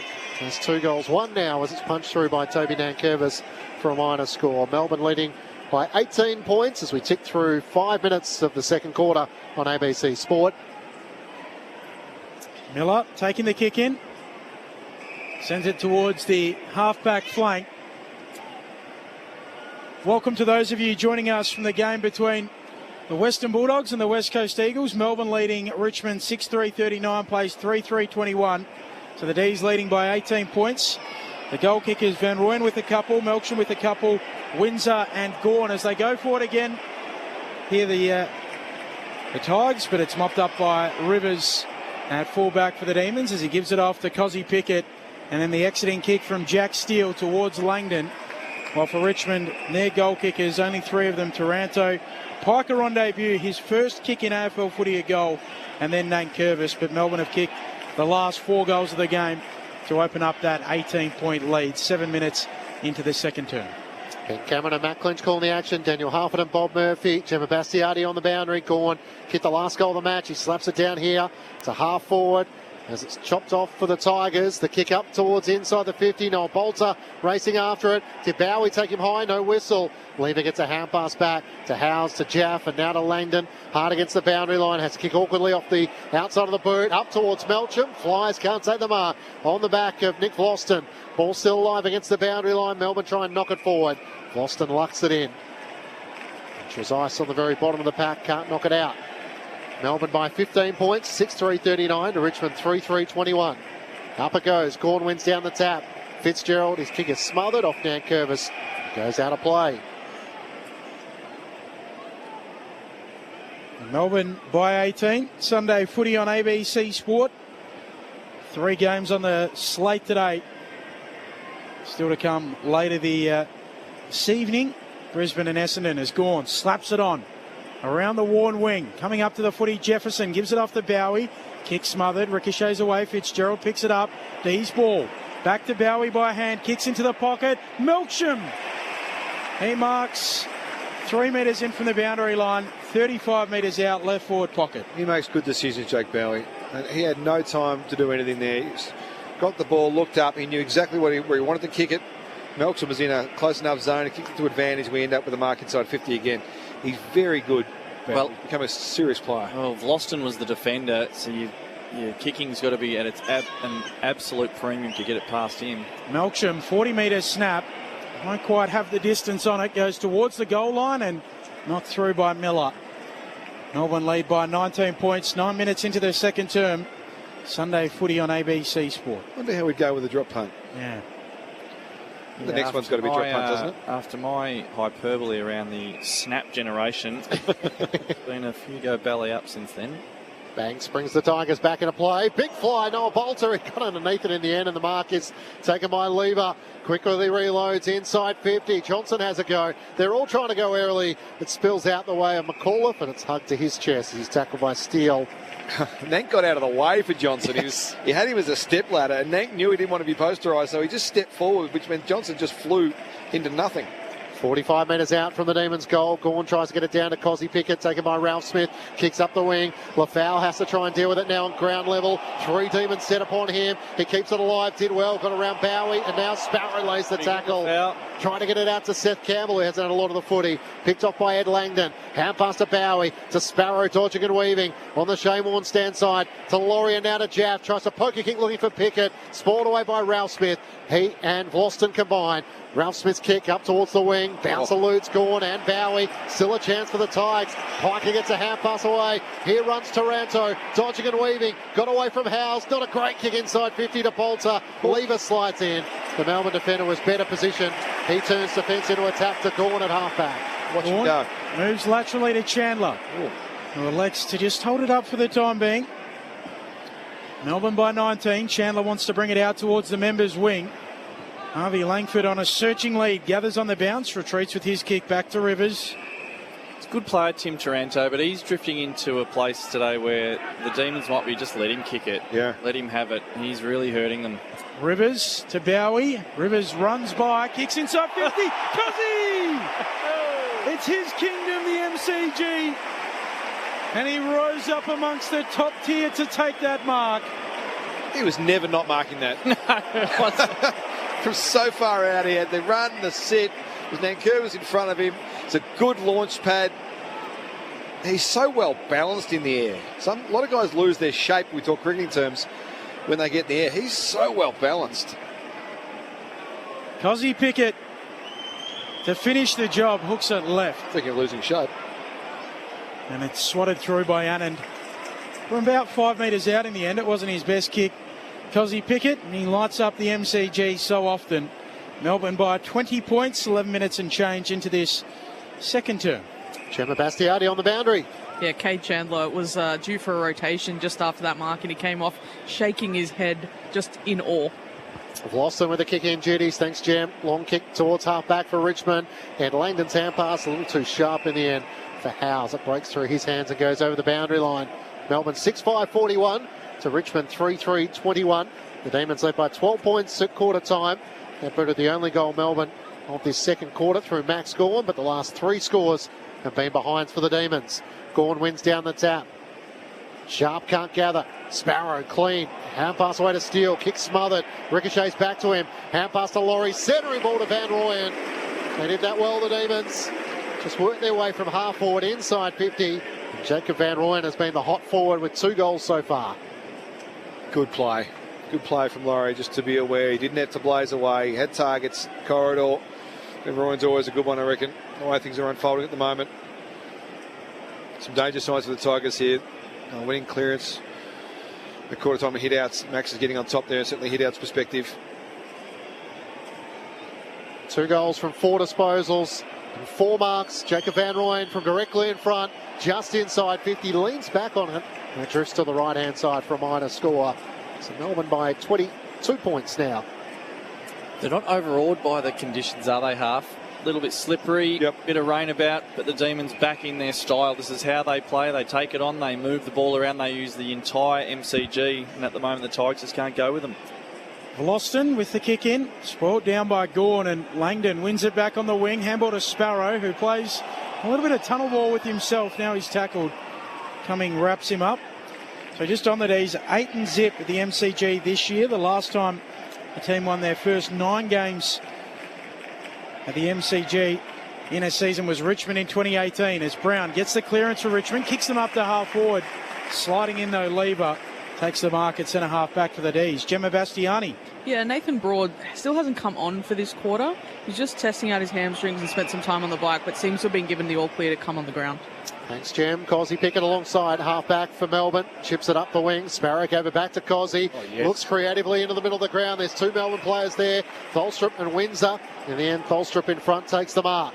Looks out laterally. Has Sparrow running to right half forward. Just takes the mark in front of Prestia.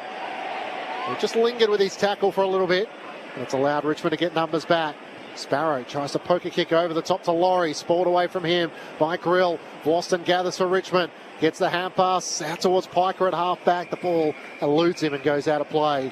And right half forward for the Demons. Unusual entry too from the D's there to a nothing sort of spot. For listeners that have joined us from Docklands, Matt Clinch and Ben Cameron call the action. Bob Murphy and Daniel Harford, Gemma Bastiati on the boundary. Melbourne by 21 points, 6-6-42 to the Tigers 3-3-21. The D's led by 12 points at quarter time. 2 goals to Jake Melcham, who was a late inclusion. Came into the side for Harrison Petty out with a hamstring injury, and Jacob Van Rooyen also has a couple of goals. Free kick going the way of Grill on the back flank. Long kick up towards the wing. Marking contest. Up they go, launching at it. Lynch brings it down in front. There is Piker, the debutant. Snaps it up towards half forward. Lever wins it for the D's. Handball away to Howes. Handball to Laurie. Laurie kicks around the wing, back towards Gawn. Up he goes. Brings it down at ground level. There's a bit on behind the ball here as well. Lynch and Turner going at it. Piker wins it back for Richmond. Kicks inside 50. And Mansell marks 40 metres out. 45-degree angle left half forward. Uses his body well there, Mansell, against the bigger opponent in Rick Lever. This is sort of the space that Melcham would have gone back and had around the corner in his last 2 attempts. Yep. Mansell deciding that the traditional drop punt might be more effective. Let's have a look. Certainly my snap generation arguments coming into a conjecture. One half of Richmond's power couple with Monconti misses left. Not by much, but enough. Melbourne by 20 points. Quarter hour mark, second term. Sunday footy on ABC Sport. Bit of conjecture about the power couple, isn't there, about their future? Yeah. Tasmania. Well, it might be a bit southern, yeah. 2 behinds for Ryan Mansell. He's got to kick them to give Richmond a chance. Bowie out of defence, up towards the wing. Jefferson. And Johnson was there, and Johnson gets Noah Bolter right around the head. It's probably a free. It's a free kick every day of the week as Bolter's laying. I'll have to check the replay. Starfish on the turf. He slowly gets to his feet to take the free kick. Johnson certainly made his presence known. He's had a couple of goes at taking a specky. Gave away a couple of free kicks for high. As Bolter goes short to Nick Flostone. Taranto's led the way with disposals so far this afternoon. Up to 17 and a goal. Hasn't been as efficient as you'd like. The kick up towards McKelty Lafau. Can't take the mark. Here's Taranto on cue. Kicks it towards the teeth of goal. Up goes Cumming. Can't take the mark. Jaff's dangerous hand pass. It opens up the door. And pouncing onto it is Sam Cumming. Swings it onto his right and puts through a goal for Richmond. Boy, they needed that. Their 3rd goal.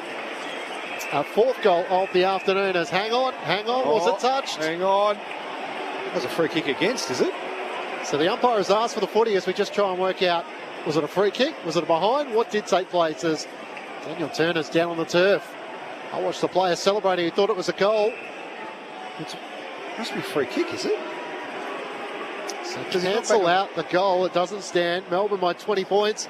Free kick the D's way in the last line. It has to be a free kick because the player standing the mark was standing at the top of the goal square, not on the spot where you stand for the kick in. So it certainly wasn't a behind. So Champion Data have got it down as a free against Jasper Algar, going the way of Tom Sparrow. All right. So that's costly. And it's Fitzgerald. Kicks the D's up towards the wing, off the hands of the pack. In front, Hotton's wrapped up. Jeez, disappointing, isn't it, for the Tigers? That would have been the blueprint for how they would have wanted this afternoon to go, where it's just that surging mentality ended in what they thought was a good finish. You see what it was for? No, I haven't seen a decent replay yet. Would have ended a run of 4 consecutive goals the way of the Demons as well. Free kick picked out here to Taranto. Kicks the Tigers inside 50. Lynch launches, doesn't mark. Howes in the back pocket for the Demons. Away to Lever, who gets it onto Cozzy Pickett. Dangerous kick. But he's special. He moves it on to Fitzgerald. Snap. 25 metres in the back pocket. Not sure we'd encourage all players to try that, but it's okay for Cozzy as Fitzgerald moves it on to Jaff. Now they exit the D50 and Howes marks on the back flank. Tigers have done half a decent job the last 5 minutes, just restricting the flow from Melbourne when they get their hands on the footy. I'm just on unofficial Tom Lynch watch today. Yes, I'm glad you're on it. Yeah. He's had one disposal, the 33-year-old, Yeah. and he's getting ragdolled a lot off the ball. His Yeah. frustration is simmering. It's just a bit of a carbon copy of an outing we have seen before. Lever kicks Melbourne up the wing. Van Rooyen in the pack against Miller. Spills to the back, running onto it in Langdon. He's got Latrell Pickett. Hand pass forward, cuts past a couple, draws the opponent. Hand pass to Melcham. Back to Cozzy Pickett, who finishes. No, from the left forward pocket, misses to the right-hand side. Almost the perfect build-up for Melbourne fans. A minor score. Just the one goal so far in this second quarter. It's the D's by 21 points. That's some odd things because he misses goals that he should kick and he kicks the ones he shouldn't kick. Rechko with the kick in, but the D's win it back at ground level. Van Rooyen to Fitzgerald. Out to Langdon, who goes back to Fitzgerald. High kick into the pocket. Melksham stands underneath it. Could have won a free kick, he didn't. Hannon picks it up for the Tigers. Back pocket off to Brown. He gets rid of it to Campbell. Dribbles it into the corridor. Picked up by Bowie, who goes whack! Oh, and the Jai Arrow celebration for Jai July as well. He pulls the arrow out of the quiver and fires it up into the top deck of the MCG. For those who don't know, Jai Arrow, the rugby league player with South Sydney, who's been diagnosed with motor neuron disease. So that's what that celebration was for. The D's by 27 points, 7-7-49, place 3-4-22. Time on second term, Bob Murphy, Daniel Harford. Cheers, a little bit to like there, Half. Yeah. We can, we'll start with the celebration, the Jai Arrow. Love that. So I'll give that 3 points. The finish, that gets 2 votes. That was a beautiful kick. But Spera thought that ball skidded at pace to Bowie, and just the clean lack of fumble. It just slots straight in below his knees. Really nice footy from Jake Bowie. He's a player. Son of Brett Bowie. The Demons with 2 goals, 5-2 behinds in this second quarter. McAuliffe out of the middle for Richmond. Hand pass to Campbell, kicks inside 50. Mansell the target. Sport away from him. Another gather. Houghton, Cozzy Pickett coming the other direction. It's locked up just inside 50 for the Tigers. Gemma Bastiati on the boundary for us. Just on your Tom Lynch conversation, he is getting frustrated off the ball. Earlier when you said that he was going at it with Daniel Turner, he'd actually felled Colton Tolstrup off the ball before that, and Turner was remonstrating. So he is getting frustrated that he's not getting into games and having the impact he would like. Ralph Smith takes a flying shot on goal, misses to the right, a minor score. Melbourne by 26 points. Smooth running Rivers brings it back in. A long kick up towards Johnson. Broad right there with him. Broad brings it down. Latrell Pickett robes it. Demons with it. Right on the centre line. Off to Sparrow. Deep kick. Van Rooyen in a one-on-one. Rids himself of Miller and marks. Had a little nervous look towards the umpire, but he'll go back for him directly in front. 20 metres out and kick for goal. And he might be the biggest beneficiary of the new, quicker ball movement from Melbourne in 2026. Well, this could be their second goal from kick-ins. If you get one every 3 or 4 weeks, you've done a hell of a job. 2 in a game's a bit out of the box. But nice for Pickett to take the game on again. See the replay. Yeah, just sort of got rid of him. Didn't throw him out, just twisted him in that one-on-one marking contest. It's a bit easy. It was a little bit easy. You had hiding to nothing defending that. Drop punt. Van's the man. He's got 3 in the first half for Melbourne. And they lead by 32 points. 8-7-55, plays 3-5-23. 22 minutes into their second. He is putting together a season. 5 goals last week, 3 today, 32 for the year in his 17th game of 2026. Yeah, so he had back position as the ball was coming in at speed. So defensively, they were all at sea, the Tigers. It wasn't the defender's fault. They're allowed to get the ball up the ground again, which is the biggest issue. Van Rooyen took back spot. He had always had the best position. And good luck trying to defend that running backwards and try and get the body from Miller. That's not going to happen too many times effectively. So the outcome was probably pretty well determined as soon as the kick came in. Last 6 goals of the match going the way of Melbourne. It's panic signs. Adamuze and his Tigers. The margin out to 32 points. Floodlights on here at the MCG. Gorm bounces in Nankervis. Takes the clearance. Gets a hand pass away to Steele. Feeds a hand pass to Fitzgerald. Searching hand pass to the run of Tholstrup off half back. Kicks out to half forward. And Bryan at full stretch. He is covering the ground. And the pass was superb. He marks it right half forward. He's outside 50, but he is feeling it at the moment. This would take his best. He's going to poke it in the pocket. He's on the move. Sparrow, and he takes the mark. In fact, it's Langford who marks leading up into the right forward pocket.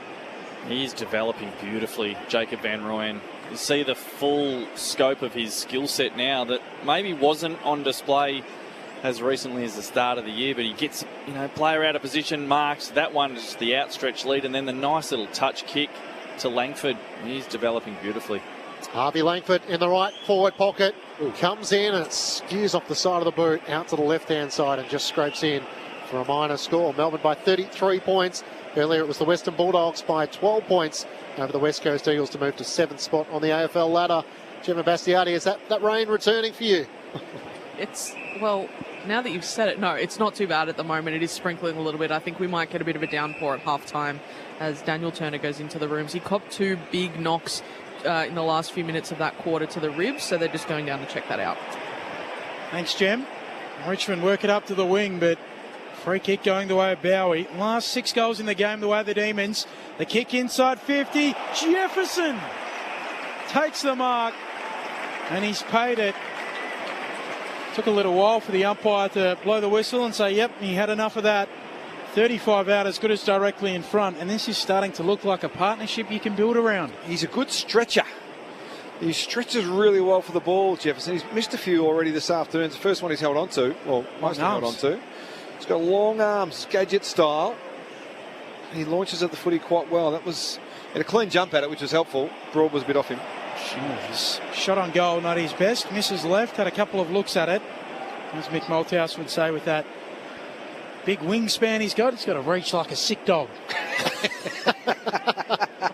Melbourne by 34, 25 and a half minutes into the second term. Good afternoon and cheerio to Mick as Boston out of defence. Kicks to Tom Brown. He marks at the left half back for the Tigers. Trying to transition quickly. Kicks up towards Alger in the end. It's too easy. He's shoved out of the way by Blake Howes. He takes the mark for Melbourne. The right half back. So Richmond are going to get this game in contest. They're dominating clearance, 24-11. That's extraordinary domination in a game, an area that Melbourne really normally excel. Howes up the wing. Johnson got fingertips to it, trying to complete the mark on the second and third bite. Couldn't hang on to it. Taken for the Tigers at half back. Miller fed the hand pass to Cumming. He kicks up the wing and it's spalled out of play. Goldstrip sees the ball out for a boundary throw in. So I reckon that's the method, Bob, for the Tigers to get back into this contest, just to make it a bit of a scrimmage and make the D's earn it as opposed to keep it in play, keep it in motion, keep it in flow the game, because they're getting torched on that. These are dominating any aerial contest at the moment. They're either winning it or controlling it. 3 goals to zip in their second term. Melbourne by 34. Gawn brings it down. Sharp hooks it across his body. Went 10 metres. Houghton takes it, but he turns it over with the handball. Fitzgerald 1-2 with Steele. Handball to Latrell Pickett. Running room. Takes a bounce. Thinks about a second. Eventually takes a second. It doesn't come back. Soccers it on. Trying to get onto it Sharp, but he's beaten to it by Prestia. And Richmond take it back as he pokes a kick to the wing. Mark taken by McAuliffe. Members side of the ground of the MCG. D's by 34.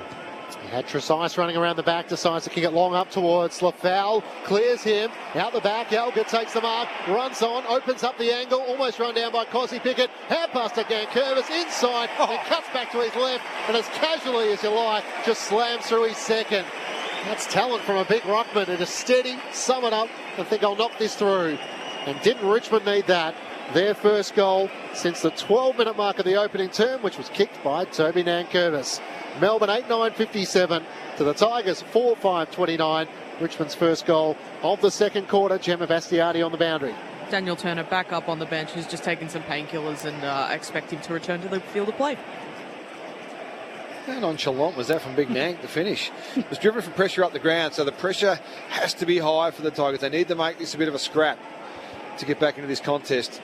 You've seen the battle between Gawn and Nank. That's 2 goals now for Nank. Yeah. 1 for Gawn, so it feels like they're both taking him personally. Well, he's winning the around the ground battle. Maxi's got more hit-outs. He's doubled the hit-outs. But Nank's impact scoreboard-wise is profound. Gawn takes it out of the ruck. He's just clattered into Nankervis, so he stayed down for a minute. Gawn gets it back. In the end, he gives it out to Fitzgerald. Kicks the D's towards full forward. No mark.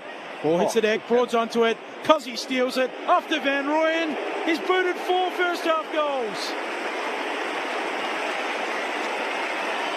And the D's get the immediate response. This man is growing in stature right before our eyes. Melbourne out by 34, a new game high. 9-9-63 plays 4-5-29. Make that an equal game high. Bob Murphy and Daniel Harford.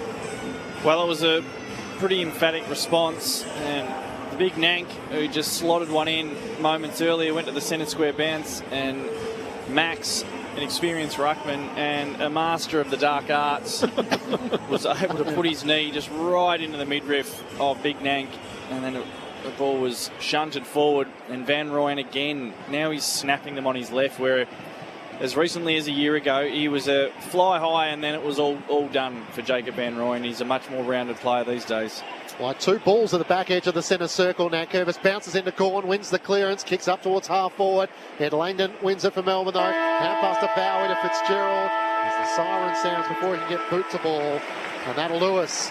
Melbourne leading by 34 points at the main break. 9-9-63 to the Tigers 4-5-29. So after the D's led by 12 points at quarter time, Melbourne with 4 goals, 7 to Richmond's 1-3 in that second quarter to establish a 34-point lead. Jacob Van Rooyen, fresh off his 5 goals last week against Hawthorn.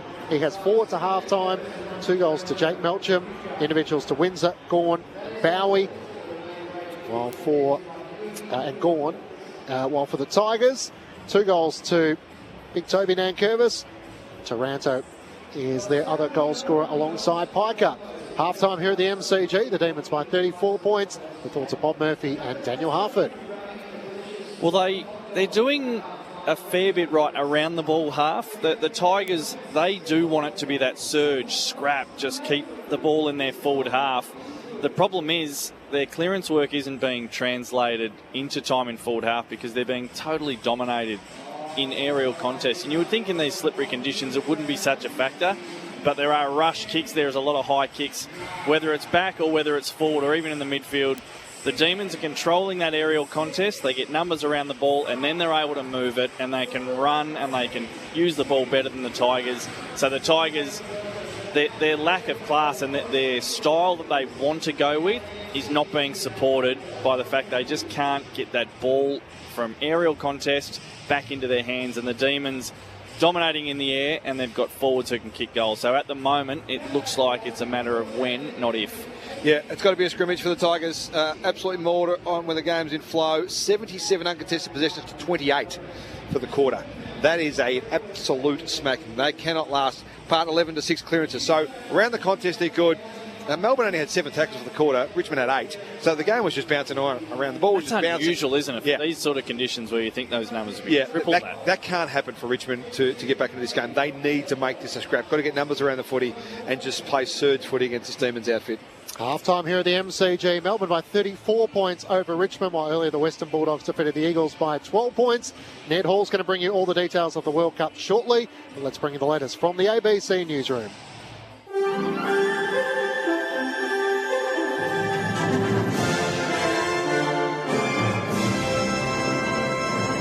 Hello, this is ABC News with David Rowlands. There are reports that Iran is responding to a new round of US strikes by firing at targets in Bahrain, Qatar, the United Arab Emirates and Jordan. The US launched the latest attacks after Iran struck a container ship transiting the Strait of Hormuz, setting it ablaze and forcing its crew to abandon ship. Iran's Revolutionary Guards says that US strikes have targeted a number of bases and communications towers on Iran's southern coast. The Guards also say they've destroyed a command and control centre and drone hangars at the Prince Hassan Air Base in Jordan, which is also used by US forces. Police in Newcastle say an extensive forensic examination is underway after a fatal stabbing at a suburban unit block. Emergency services attended the block at Hassel Street, Hamilton South, yesterday afternoon. A man believed to be aged in his 40s had suffered stab wounds. He later died in hospital. Newcastle City Police Superintendent Kylie Endemi says there are several witnesses that haven't come forward. We know that there was a lot of people around at that time yesterday afternoon, so there will be people out there that may have seen things that can assist us with that information or may have footage, including dash cam footage, and we do anticipate that there'll be other people that hold information. A Perth man has faced court charged with manslaughter over the death of another man in Fremantle early yesterday morning. Prosecutors say 26-year-old Christian Jack Joseph had been partying in Fremantle on Friday night. It's alleged that when he returned to a friend's house on South Terrace, he saw a man peering through a window of the house. It's alleged he became involved in an altercation with a 63-year-old man who became unconscious during the scuffle. Joseph, a junior doctor at Sir Charles Garden Hospital, provided CPR and his friend called emergency services. The older man later died at Fiona Stanley Hospital. Joseph was refused bail in the Perth Magistrates Court and is due to face the Supreme Court next month. Canberra's drug testing service is warning drug users in the capital to be aware of the signs of an opioid overdose following the surprise detection of heroin in a sample. Lish Faya has more on this story. A recent analysis by CanTest of a sample of white powder expected by its owner to be cocaine actually revealed the drug was heroin, with no cocaine present at all. The service says in recent weeks there have been warnings from authorities in both New South Wales and Victoria about heroin being present in drugs sold as cocaine and methamphetamine. The combination of heroin with another drug can present a greater risk than either drug on its own. CanTest says drug users should be aware of the signs of opioid overdose, including slow breathing, tiny pupils, discoloured lips or nails, and cold or clammy skin. Consumer Affairs Victoria is cracking down on dodgy used car dealers as new laws are expected to come into effect this year that give the authority more powers to investigate. The Victorian government says the new laws will make it easier to fine and prosecute odometer tampering, with traders now required to check the odometer before sale. Consumer Affairs Minister Paul Edbrook says it's about ensuring that Victorians don't get taken for a ride when they purchase a used car. Alongside the new laws, Consumer Affairs Victoria will launch a statewide crackdown with a public education campaign for Victoria and a targeted compliance blitz on unlicensed traders as well. ABC News. I'm Maureen McGillicuddy. And I'm Edith Vale. And we host Another Cuppa. Will we natter away with some of Australia's biggest names? Pop the kettle on with Granny Bingo. Woke garbage. Exactly. Search Another Cuppa podcast on ABC Listen. This is the 2026 AFL Premiership season. On ABC Sport. AFL. On ABC Radio. On digital. And ABC Listen. Look for the AFL button. Half-time of the MCG, Melbourne by 34 points. A warm welcome to our WA audience who join us at the MCG. The D's by 34 points at the main break, 9-9-63 to Richmond 4-5-29. 4 goals to Jacob Van Rooyen, 2 goals to Jake Melcham, who was a late inclusion for Harrison Petty out with a hamstring injury, while Toby Nankervis leads the way with 2 goals for the Tigers. Tim Taranto with 19 disposals to half-time. Macklich and Ben Cameron call the action. Bob Murphy and Daniel Harford are your experts, with Gemma Bastiardi down on the boundary. Earlier it was the Bulldogs by 16 points, courtesy of 5 goals from Aaron Norton in their victory over the West Coast Eagles, 13-8-86 to the Eagles, 9-16-70. But the World Cup is reaching the business end of the tournament, and that's ideal because Ned Hall can bring us all the details.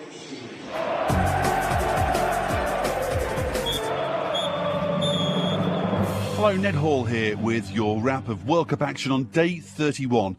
A bumper bonus day of football with an extra hour of football for free, with both quarter-finals being decided in extra time. First up, it was England against Norway in steamy Miami. It was the Scandinavians who rode into a first-half lead thanks to a wonder strike from Andreas Schelderup, swinging the ball past England keeper Jordan Pickford. And while the match was billed as a clash between Erling Haaland and Harry Kane, for the Three Lions, it was Jude Bellingham who led the way. The Real Madrid man pulled out a moment of quality to equalise for England before half-time, latching on to an Anthony Gordon pass to... However, it looked like the initial ball forward from England's Elliot Anderson may have occurred after the ball had dropped into his path after deflecting off the wires of the Spider Cam. Not so, according to the FIFA microtip ball technology. In the second half, Norway had a goal ruled out for a clear Haaland push in the penalty area, and the game went to extra time. 3 minutes in, this happened. Into Morgan Rogers. Rogers lets fly. It's 2-1 England. Bellingham's there once again on the follow-up. Morgan Rogers shot, spilled by Neelan. 2 goals in Mexico in the Azteca, and 2 in Miami for Jude Bellingham. As you can hear in the SBS commentary, 2 goals in the last 2 knockout matches. Bellingham's the first player to do that for 40 years, the last being Diego Maradona. In the heat and humidity of Miami, the Vikings ran aground. Haaland had to be subbed off before the final whistle, and England progressed. However, as you can hear in the post-match interview on SBS, coach Thomas Tuchel wasn't overly happy with the performance. This is pure mentality. How can you ask about mentality now? This is pure mentality. It's not about mentality. No, I mean when the players had the problem, was that the mentality? What was it? There's no mentality problem. This is pure mentality. This is pure mentality. You can bottle it up and sell it. Absolutely. So why is the problem for mentality? It's the quality of our games. Recovery time now for England and their semi-final opponents, Argentina. The defending champion has taken the road less travelled through the knockout stage, but they are still standing. After needing extra time to beat Cabo Verde, trailing Egypt 2-0 after 79 minutes, they needed extra time again to see off Switzerland. The Albiceleste led through an Alexis McAllister goal on 10 minutes, but didn't create much from that point on. Dan Ndoye got the Swiss level in the second half before a pivotal moment, and one that will stoke the conspiracy flames of officials favouring Argentina. Switzerland centre-forward Briel Embolo was sent off for a second yellow card. The first was for a clumsy challenge and looked harsh. The second, for simulation though, was clear-cut. But even against 10 men, the South Americans couldn't find a way through until a world-class strike from Atletico Madrid's Julian Alvarez. Lautaro Martinez. Julian Alvarez! Wow! The quality of a world champion right there from Julian Alvarez. And Argentina have their extra time get-out clause again. And while Switzerland pushed for an equaliser late on, Argentina added a third, so now move on to face England on Thursday morning in Atlanta. And while they're seemingly making hard work of it, Argentina has now scored 2 or more goals in each of their last 12 World Cup matches. The semi-final will be the first meeting of the two sides since 2005, and it'll be the first time Messi has faced England. England won that 2005 match and their last World Cup meeting, a group stage game in 2002. But England fans will have memories of the 1998 shootout defeat in France, well known for David Beckham's red card, and also the 1986 World Cup, including the Hand of God and one of the greatest goals of all time from Diego Maradona. 2 days then to recharge the batteries before the semi-finals get underway at 5 a.m. Australian Eastern Standard Time on Wednesday, with France taking on Spain in Dallas. This is the 2026 AFL Premiership season. On ABC Sport. AFL. On ABC Radio. On digital. And ABC Listen. Look for the AFL button. Ned Hall with all the details of the Football World Cup. Here at the MCG, it's Melbourne who lead by 34 points, 9-9-63 to Richmond 4-5-29. Matt Clinch and Ben Cameron calling the action. Gemma Bastiardi down on the boundary. Daniel Harford and Bob Murphy, your experts. The sporting coverage continues tonight if you want to tune in. The Wimbledon men's final will be available on ABC Listen as part of the BBC World Service, Sports World Live, so that will start around 11 p.m. tonight. If you want to take in the final tonight, Yannick Sinner trying to create history against Alexander Zverev. After last night, the all-Czech women's singles final, Linda Noskova became the third Czech woman to win a Wimbledon title and did so with a piece of history over her fellow countrywoman, Karolina Muchkova.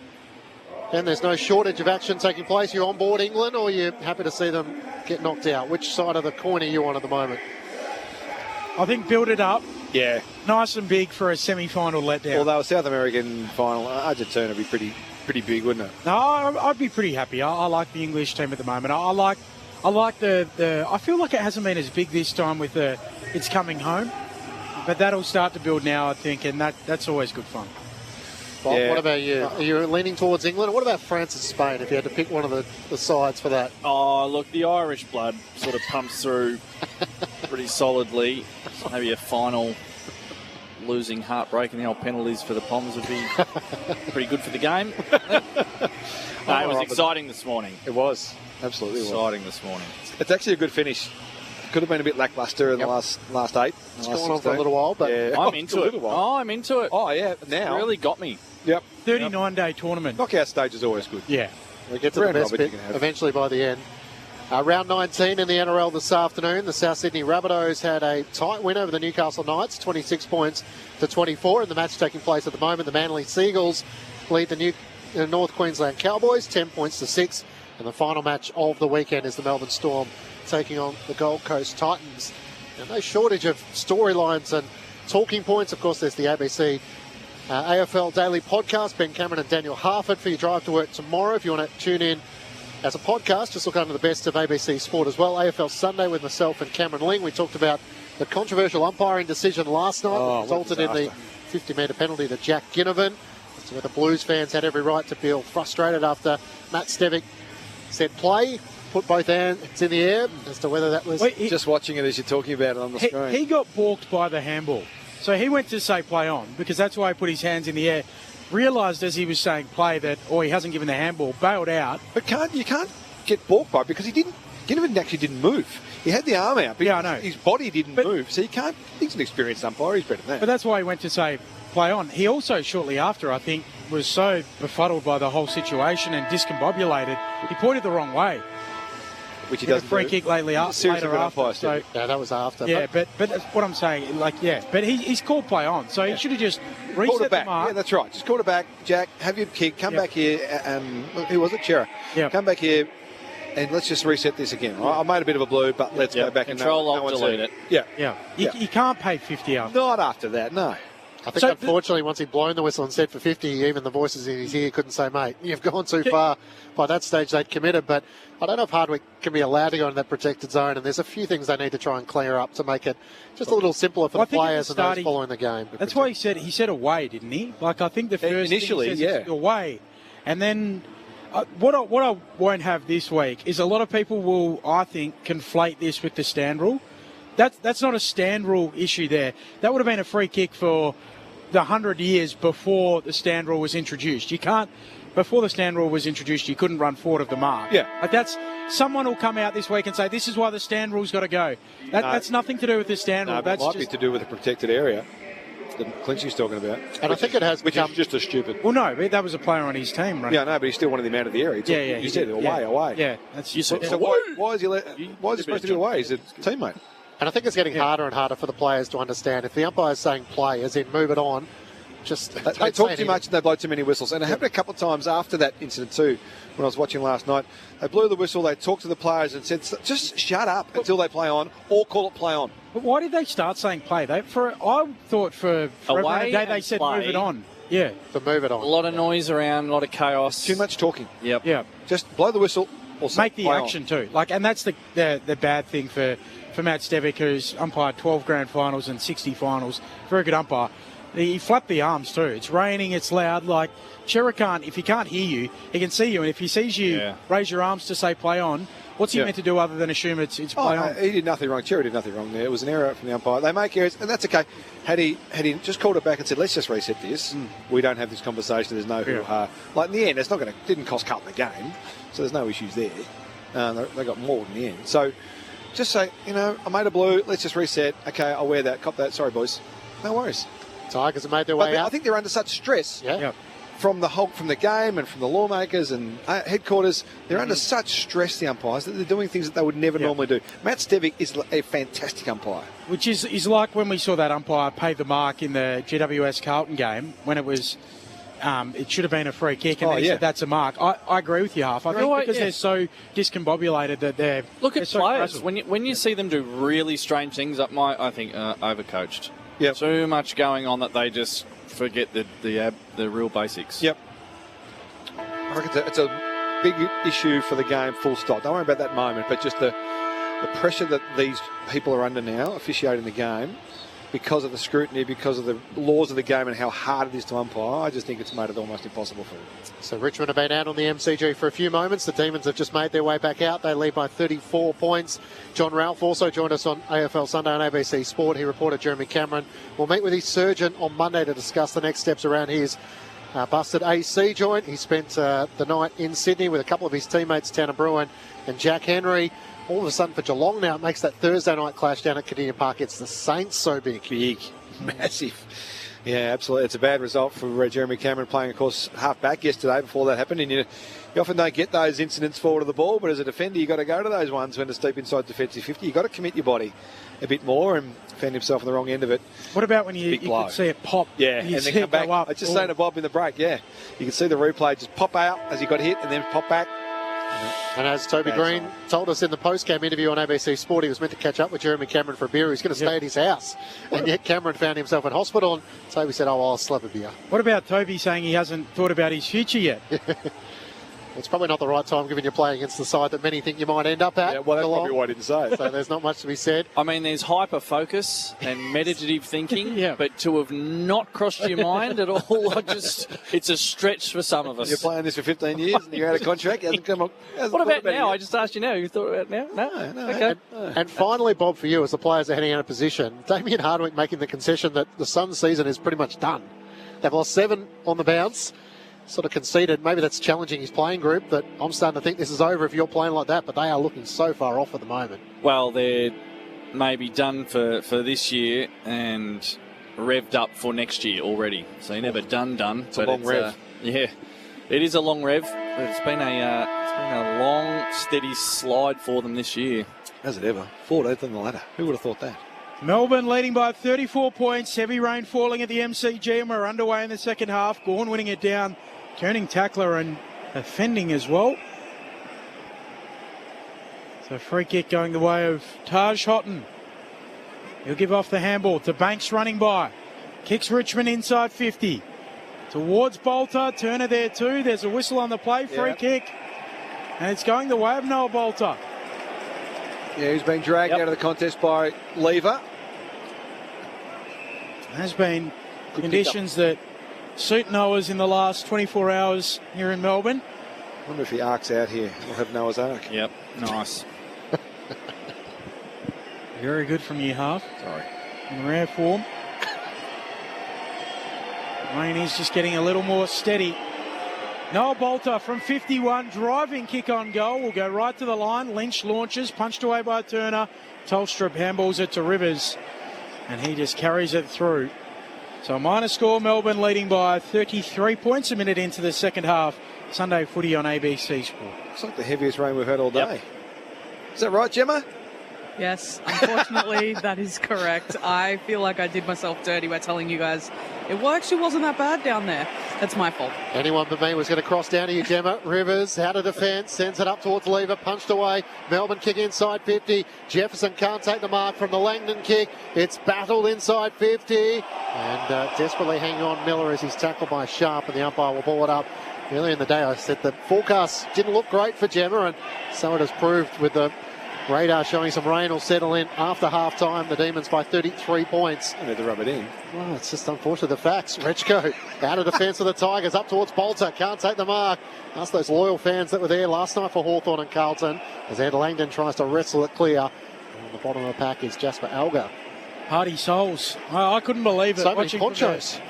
Yeah, the couch, just comfort of the trackies and the heater. I was thinking, gee whiz. Singlet tucked in. These are the true believers. All bobbling around on the wing. With vigour. Fitzgerald out after it. Picked up neatly there by Alga, and now Richmond are away. Up to Prestia, to Taranto, to Lynch. Running through half forward. Kicks into the pocket for Mansell. Lever spoils it. Mansell goes again. No free kick. Campbell comes in to pick it up. Handball away to Ralph Smith, to Lynch. Bending over, he's gang tackled. And it will be a ball up. 30 out from the attacking goal here for the Tigers. Bending over is not something Tom wants to be doing too often this afternoon. They're getting harder as the years go on. Just the 2 disposals for Tiger Tom, chasing career goal number 500. Gathered by Chandler inside the defensive 50 of Melbourne. Kicks end over end up towards Melcham. Broad slaps it away, but straight into the path of Rivers. Hand pass to Ed Langdon. Gives it back to Rivers. At right half back with the rain teeming down at the MCG. Kicks towards Chandler. Broad in front. Slaps it away towards Miller. Runs the boundary line and keeps it alive. Gets a hand pass over the top to Richko. Tries to feed it back to Miller. Lost the footy. Houghton gathers it. He's tackled by a couple of Demons. Was he holding the ball? Langdon and Sparrow certainly thought so. Umpire waves play on now. Free kick for a hold. It's going to go Richmond's way. As Houghton was trying to get it along the boundary line, it will be a free kick between wing and half forward for the Tigers, and Richko is going to take it. Good start from the Tigers. Outside of kick-ins, they've defended them a bit better than the last quarter and a bit. Richko driving ball. Bolter a big run and jump at it. Off his hands, it spills into the pocket. Because he's buzzing around, getting after it. Can't quite control it. Tell you what, you made a bit of a quip there, Half, about Noah's Ark, but he has launched into this third quarter. His energy and power is on full display. So I don't know what's happened at half time, but he looks like he wants to make a difference in this third quarter. Melbourne by 33 points, 4 minutes into the second half. Just the 3 disposals for Noel Bolter this afternoon. Has had 3 free kicks as well. Gawn works Nankervis underneath it, wins down the tap. Sparrow on it for Melbourne. Tackled by Houghton, spills out Nankervis. Hand pass to Alga, breaks a tackle. Hand pass to Mansell, deep in the left forward pocket, dribbles it towards the goal line. Lynch against 2. Ricochets out towards Noel Bolter, up against the right behind post. And in the end, it bounces into it. And throw in the right forward pocket for the Tigers. Yeah, the dribble in these conditions is a challenge. You don't get the spin, you don't get the movement. Just go straight, yeah. But this is good from the Tigers. Putting some good pressure on. Forward 50 ball. Making the D's find a way out. They can't at the moment. Lynch and Gawn. They share it down onto it. Prestia leaves it behind in the end. Sparrow can't pick it up. Going in again is Prestia, but there's a free kick somewhere. It's against Lynch. That won't help his happiness. He's been grumpy today. And there's Sparrow at fullback. Kicks to the back pocket and finds Langdon. Touches the ball on the ground and now kicks long up to the wing. In for a mark in Van Rooyen. Miller slaps it down and Richmond are there. Orechko's handball back into the mark. Rivers picks it up. Turns it over with his handball to Broad. Richmond ball again. Orechko feeds it forward. Here's Mansell kicking off a step inside 50. Sends it in that Tom Lynch and Noel Bolter direction. Neither can take the mark. Turner's onto it. Breaks a tackle. Gets a hand pass to Fitzgerald. Links up with Rivers across half back. Cuts out boundary side. Hand pass to the voice of Ed Langdon. He has it at right half back. Tucks the footy under his arms in the long sleeves. Hand pass away to Lever. Almost run down by Mansell. Just got a hand pass away at the last moment to Bowie. Good second effort from Mansell to kick up the wing. Pickett didn't fly in the end. Broad almost took the mark. Sharp makes good for Melbourne. Gathers it right half forward. Hand pass away to Ed Langdon. Kicks up towards the 50. Jefferson and Melcham was there. Running onto it, Cozzy Pickett in the right forward pocket. He kicks across the face of goal. And it dribbles out of play in the left forward pocket at the punt road end. Melbourne by 33 points. Both sides struggling to take their chances in this third term. I've got one for you, boys. I know you feel like we're a little light on for Malcolm Blight stories today. We've got to hit our quota, so yep. I've been waiting. Always felt like in wet conditions, he liked the long sleeve jumper for the chest mark. Felt like it added a little bit of grip. As Gawn brings it down in front. What do you think, Harv? I disagree. I always appreciated the bare skin. I thought you were a better chance with the bare skin on the arm for the chest mark in the rain. Maybe the old sort of woolen jumper for Blighty might have. A little bit more texture in the old woolen jumpers. You were more in the sort of linen, sort of silk.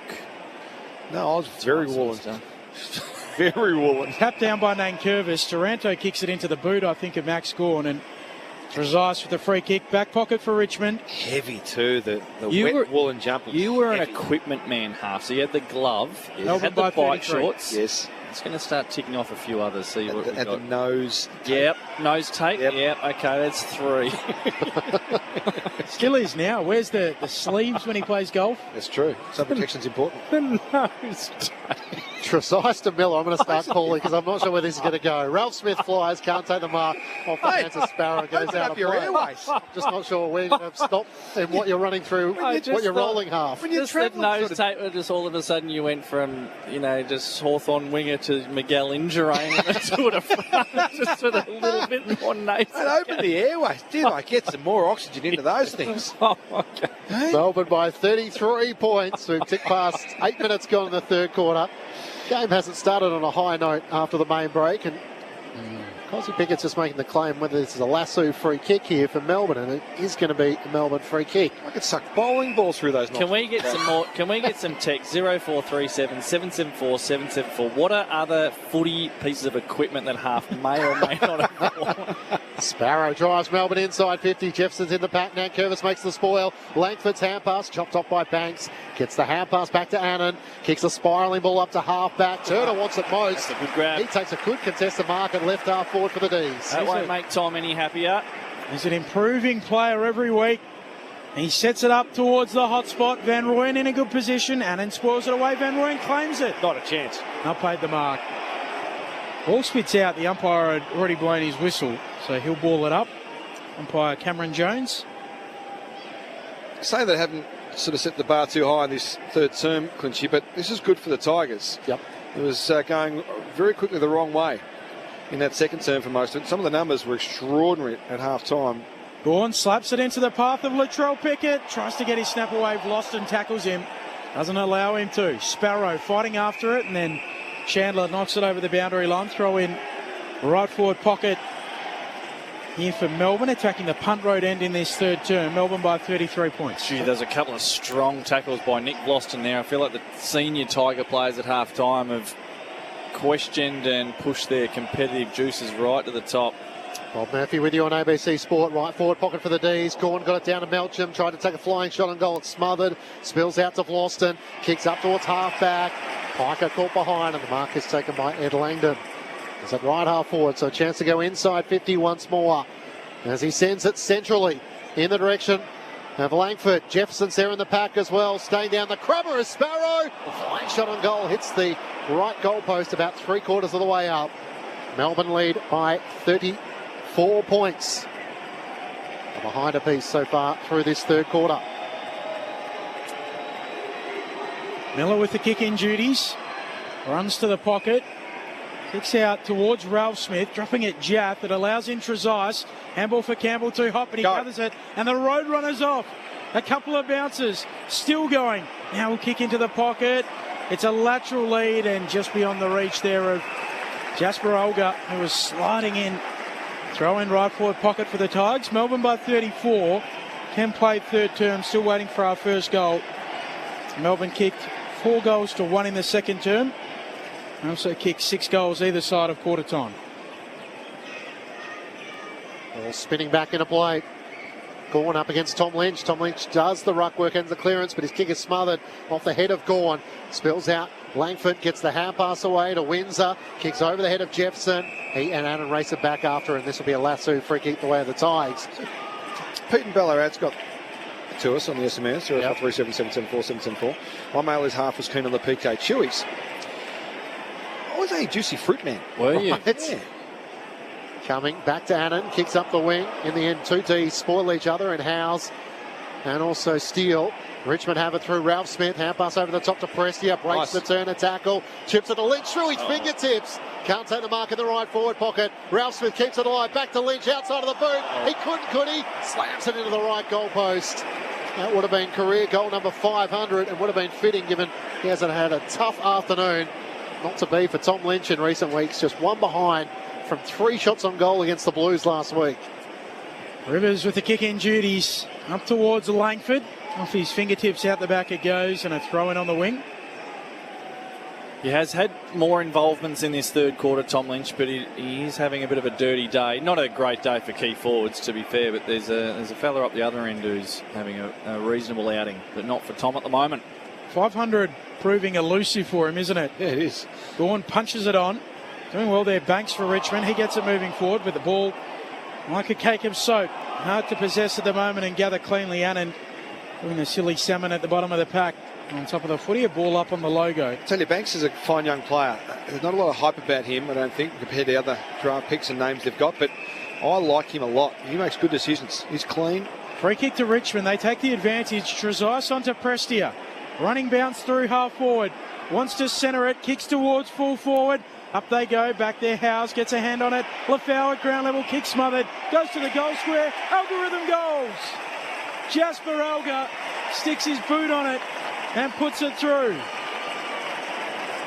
The man they call Rhythm down at Tigerland. And it's cut back to a 27-point margin. A little bit of byplay after the goal there. Elga knocks it in, and it was Turner who just was the player that happened to be there putting the pressure on. Elga gave him the stare down as he was standing over him. Really gave him a mouthful. Demons players, Turner in particular, they didn't love it. Fair enough, love too. it. I can understand why. So it's been a total shift. It's been a real grind. We asked for this at half time, just numbers-wise. So the second quarter, uncontested possession 77-28 in favour of Melbourne. This quarter, 2-13 in favour of Richmond. Uncontested marks in the second quarter, 25-8 favour of Melbourne. Melbourne have had two uncontested marks so far this third term. They've shut out their flow, their open game. Daniel Harford with you on ABC Sport. Joel Fitzgerald gets the clearance for Melbourne, kicks up towards half forward, only as far as Nick Blostone for the Tigers. takes the mark, kicks through the middle of the ground. Cumming has it for Richmond. No one on the mark, so cuts around. Latrell Pickett sends it up towards half forward. Flying was Ralph Smith, can't take the mark. Lynch out the back, racing after it. Howes just did well not to give away a free kick. It's gathered by Langford. Hand pass inboard. Hayden Johnson can't take it cleanly. Taranto clean gather. Hand pass to Ralph Smith. Spins one way, out of traffic, kicks towards a vacant goal. Hits the bottom of the right goal post. As Chankuth Jaff was racing back to get there for Melbourne. Richmond are getting some looks in this third quarter. 14 minutes gone. The Demons by 26 points. They've been much better. Richmond 1-3 to Melbourne's 1 behind. Bowie with the kick-in duties. Steady rain falling at the MCG. Sunday footy on ABC Sport. Bowie short for lever. He'll give it back to Bowie. Second generation AFL footballer as he kicks up to the wing he was dealt with. A little bump from McKelty Lafau and a free kick on the wing. Going the way of Johnson. He moves it on to Fitzgerald. Pokes it out wide. Mark taken by Jack Steele, who lifts the kick over the top. Fitzgerald's run on. Warren wing side of the ground here for Melbourne. In a slow play, quarter hour mark, third term. They lead by 26 points. Kick goes into the pocket. Marking contest, Jefferson. Does well to control it down. Yeah, stretch Jefferson. On a big reach. Long and lean and gangly. He's marked 35 metres out. On better than a 45-degree angle, but this has been the problem for him today. He's had a couple of looks, hasn't finished. Did a good job there, didn't he, half? Jefferson just not to overplay. He held the space with his hands and arms, but didn't use the force to get a free kick against. Matthew Jefferson, third time's a charm. Kicks the goal and splits the middle in doing so. Melbourne back out by 32, 1 goal apiece in their second half. 10-10-70, plays 5-8-38, 16 minutes into the third. Bob Murphy and Daniel Harford. It's a good song, good danger zone. And there was a bit of a danger zone at half time for the Tigers, but they bounced back. It's a strong one-on-one performance there from Jefferson. We've got a bit of time for. But it was an uncharacteristic Melbourne 4-8 forward. It was relatively considered for what we've seen so far this afternoon. It's been a bit more slingshot and fast play, but they've had to chip it around a bit and then just go long to the one-on-one and try and find the target, and they did on that occasion. So that's despite the fact it's a goal, it's still a win for the Tigers being able to get this game back in a manner that they will be more comfortable with. The Demons' first pick back in 2022, pick 15, Matthew Jefferson with his first goal, 1 goal, 2 and 1 out on the full this afternoon.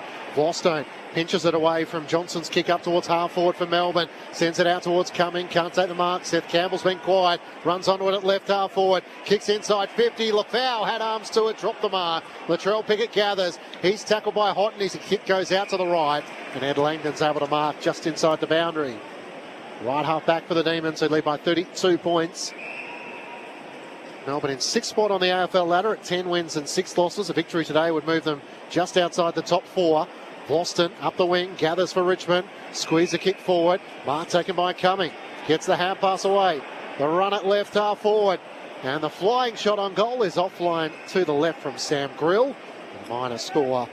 Melbourne leading by 31 points at the 17-minute mark of the third quarter. Inside 50s this quarter, 10-6 in favour of the Tigers. Everything's going their way. Well, everything's going the Brisbane Lions way as well. Oh, is it? Yeah. They're out of the blocks against the Bombers. 29-0. Oh, boy. 6 minutes to go in the first quarter.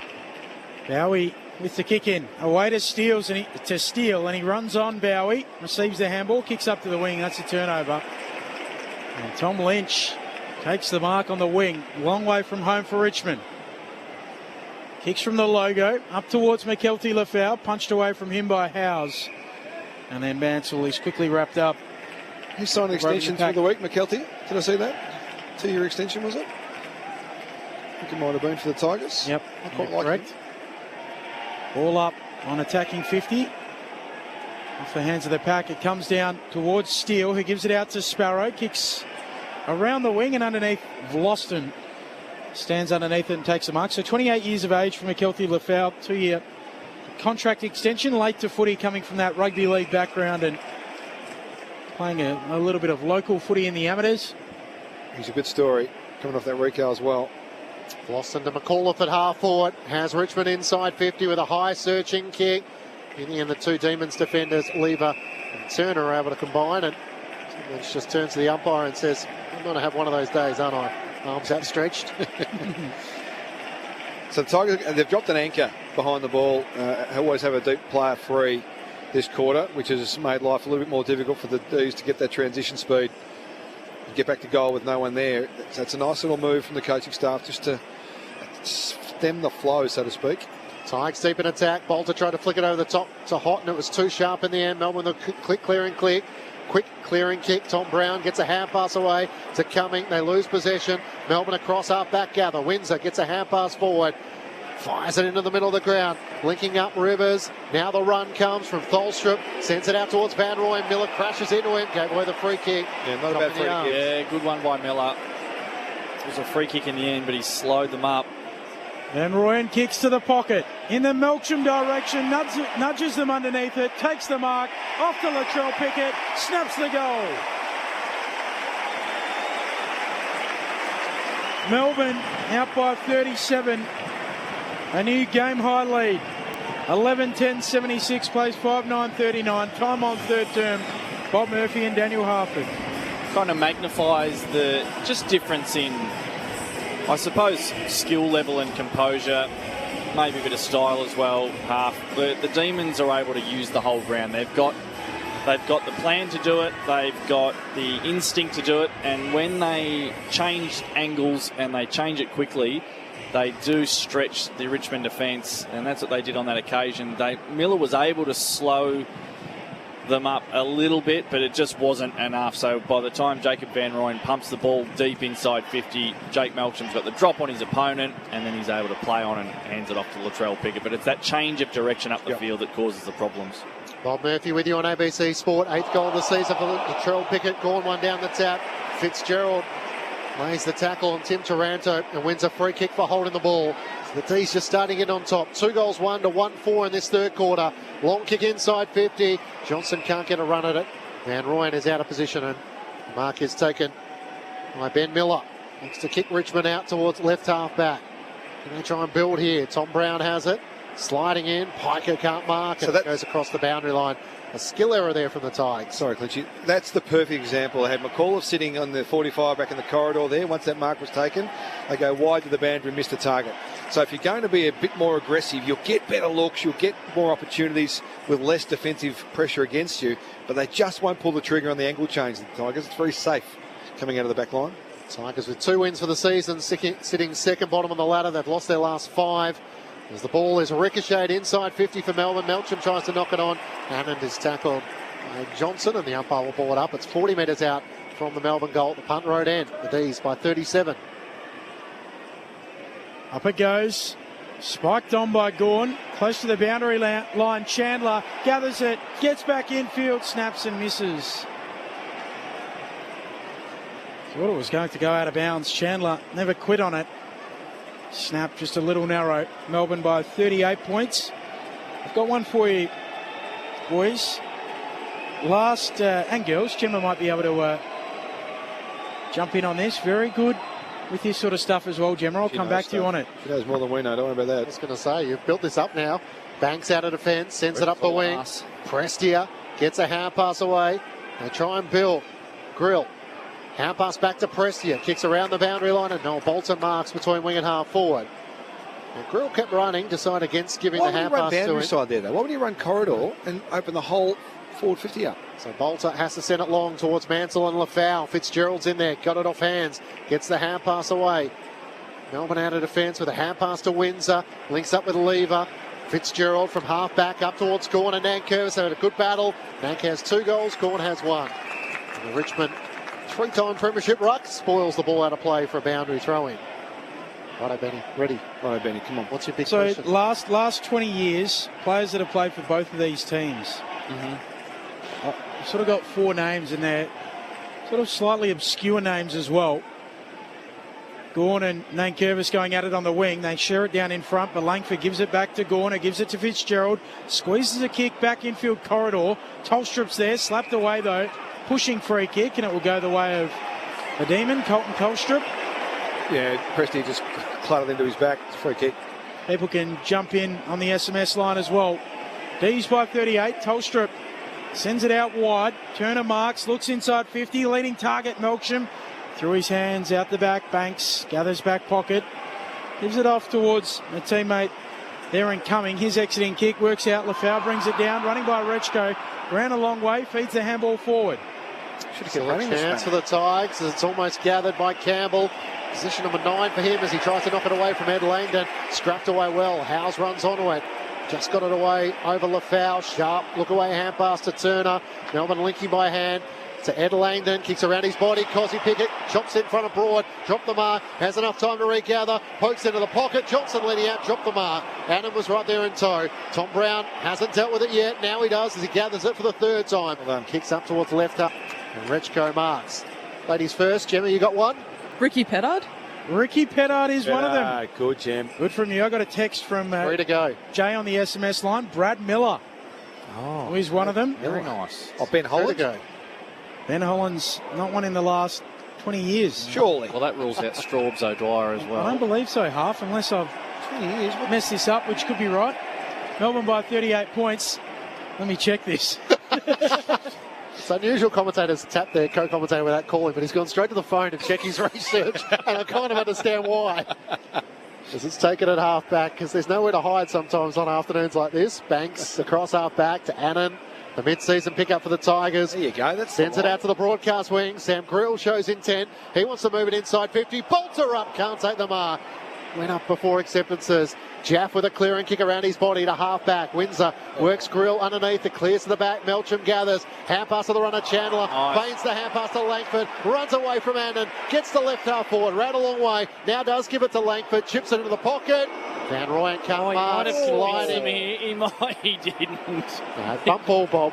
He did a pretty good job. Out of the left forward pocket. He did a pretty good job. Would have been inside 50, so it wouldn't have been a lasso free kick, but a boundary throw in just inside the 50-metre arc for Melbourne. Ben Holland started in 96 and finished in 08, so I'm not counting him. What do you mean? Gee whiz. That's 20 years. Gee whiz. Well, he didn't play for Richmond inside their 20 years. What sort of shop are you running? He didn't play for both clubs inside the 20 years, Half. What do you mean? The goalposts. In 2006 would be 20 years ago as Richmond work it off the back flank. Ralph Smith cuts infield, kicks into the middle of the ground, and that's a nice kick for the debutant Piker. And moves it out wide to the run of Rechko. Driving kick inside 50 towards the pocket. Taranto, ball skips out. Oh, Bolter all in the corridor 30 metres out with the arms out saying, hey, fella, what about me? I'm pretty big. Kick it to me by myself. Throw in left forward pocket here for Richmond. Melbourne by 38, 27 played in this 3rd term. At the Gabba, it's the Brisbane Lions 5-6-36, leading the Bombers 3 behinds, approaching quarter time there. So the Bombers yet to score a goal so far. Dean Solomon's 6th game as caretaker coach. Thrown in, Gawn slaps it over the back against Bolter. Taranto tried to knock it clear. Still a chance for the Tigers. Prestia gets the hand pass away. Cumming feeds it back to Rechko. Outside 50 now. Quick 1-2 with Banks. Rechko unloads from 52. Sends it to the goal square. Melbourne have 3-on-1. Turner could have been taken high by Lynch. No free kick. Langford's hand pass to Bowie, who steps over the boundary line. Brian Mansell brings the pressure. Thrown in the right forward pocket for the Tigers. We're counting Ben Holland, by the way. No. We're counting Ben Holland. 1 year for each team, later than 2006. From the throw-in, right forward pocket, Gawn taps it down, and a clearing kick, but there's a whistle. High tackle, high contact. Yeah, free kick. Will go the way of the Tigers in the end, so... Yeah, Jaff got Houghton, I think it was. Yeah, Taj Houghton, the recipient. I didn't see it at all, Half. It was off the ruck contest. Yeah, just a little clip across the chops from Chankwath Jath on Taj Houghton, son of Trent Houghton, a favourite of Bob Murphy's growing up, 78 games across Collingwood and Carlton, and from your neck of the woods, Bob, as well. Yep, very talented family. Trent played AFL footy, but Justin and Cameron equally as talented. Taj Houghton shanks it. Slides off the boot, just registers a behind. Melbourne by 37 points. Solid rain here at the MCG. It just continues to fall 28.5 minutes into the 3rd term. Talented at anything in particular, local footy or? Local footy, but basketball, yeah, really talented athletic family. Bowie's long kick up towards half-back. Max Gawn's able to juggle the mark against Nankervis. Demons leading by 37 points. Hand pass to the runner. Bowie drives Melbourne up towards half-forward. Johnson and Jefferson are both there. It spills to the back. Broad racing after it for Richmond. Trying to get around Steele. Hand pass it straight to Langford. Melbourne take it back. Hand pass to Jefferson. Hand pass to Sharp. Hand pass to Sparrow. Cuts it on his right for a big goal for the Demons. The snap generation's back. A string of hand passes, and eventually it ended up in the hands of Tom Sparrow, who extends Melbourne's lead as wide as it's been. 43 points at the 29-minute mark of the third quarter. 12-11-83 to the Tigers, 5-10-40. Melbourne with 3 goals, 2 in this third quarter to Richmond's 1 goal, 5.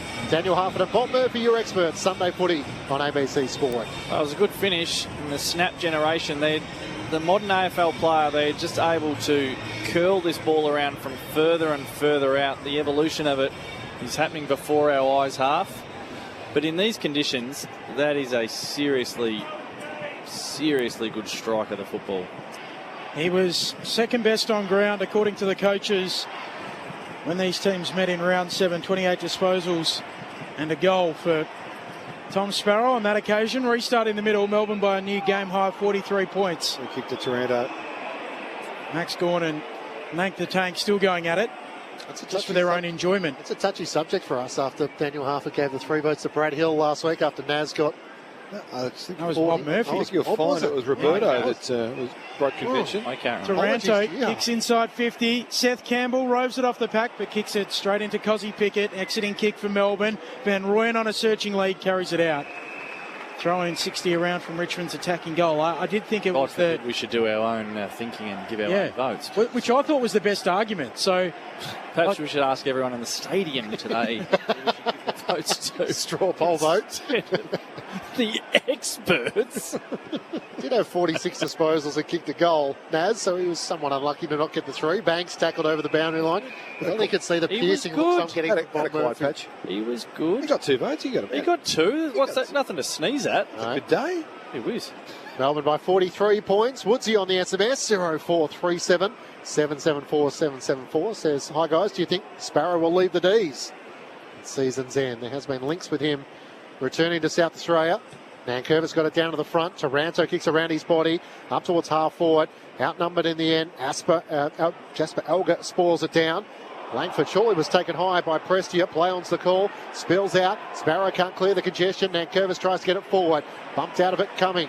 Gathered by Max Gawn. Kicks up towards Johnson and also Nathan Broad. Bounces in front of the 2. Johnson tried to slap it forward. Almost hit his opponent in the face. And Brown gets a hand pass out to Banks. He tries to slap it forward in the greasy conditions. Here's a chance for Trezise. Hand pass around the boundary line.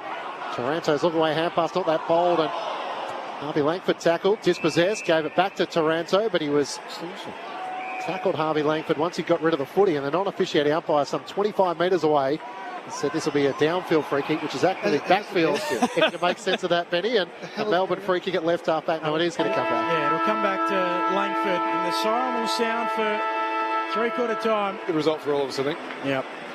12-11-83 plays 5-10-40. Melbourne by 43 points. The goal kickers, Van Rooyen, 4 first half goals. Didn't add to that in the third term. 2 to Melksham, singles to Windsor, to Gawn, Bowie, Jefferson, Latrell Pickett, and Sparrow, the man whose future is in question, whether he'll head back to South Australia. Nankervis with a couple for Richmond, singles to Taranto, Alga, and Zane Piker kicked a goal with his first kick in league footy. That was the first goal of the second half. Melbourne kicked the next 3 to stretch out this game high 43-point lead at the final change. Tom Sparrow, 26 years of age, half out of contract at season's end. It would be a hard place to leave the D's at the moment, wouldn't it? Unless there was a big financial gap. I think if it was a football decision, I don't think you're going anywhere. Well, there's also... No. But if it's family and heaps of cash, then I'm open to offers. And if they haven't signed by this time... Sparrow. Just felt like the truth gurgled. The Demons by 43 points at 3/4 time. Earlier it was the Western Bulldogs by 16 points over the West Coast Eagles, led by Aaron Norton with his 5 goals. 13-8-86 to the West Coast Eagles 9-11-86.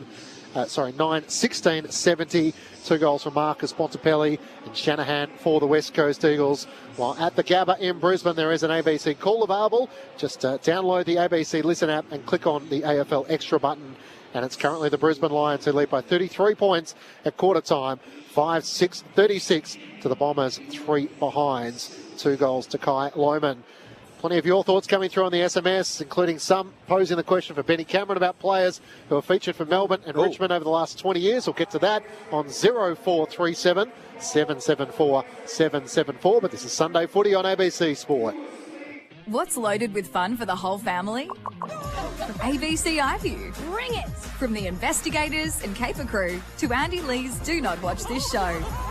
You can keep watching. Find it all on ABC iView. This is the 2026 AFL Premiership season with ABC Sport. Up they go, back there, Howes gets a hand on it. Lafau at ground level, kick smothered, goes to the goal square, algorithm goals. Jasper Alga sticks his boot on it and puts it through. It goes into the pocket, marking contest, Jefferson. Does well to control it down. He's marked 35 metres out. On better than a 45-degree angle, but this has been the problem for him today. He's had a couple of looks, hasn't finished. Matthew Jefferson, 3rd time's a charm.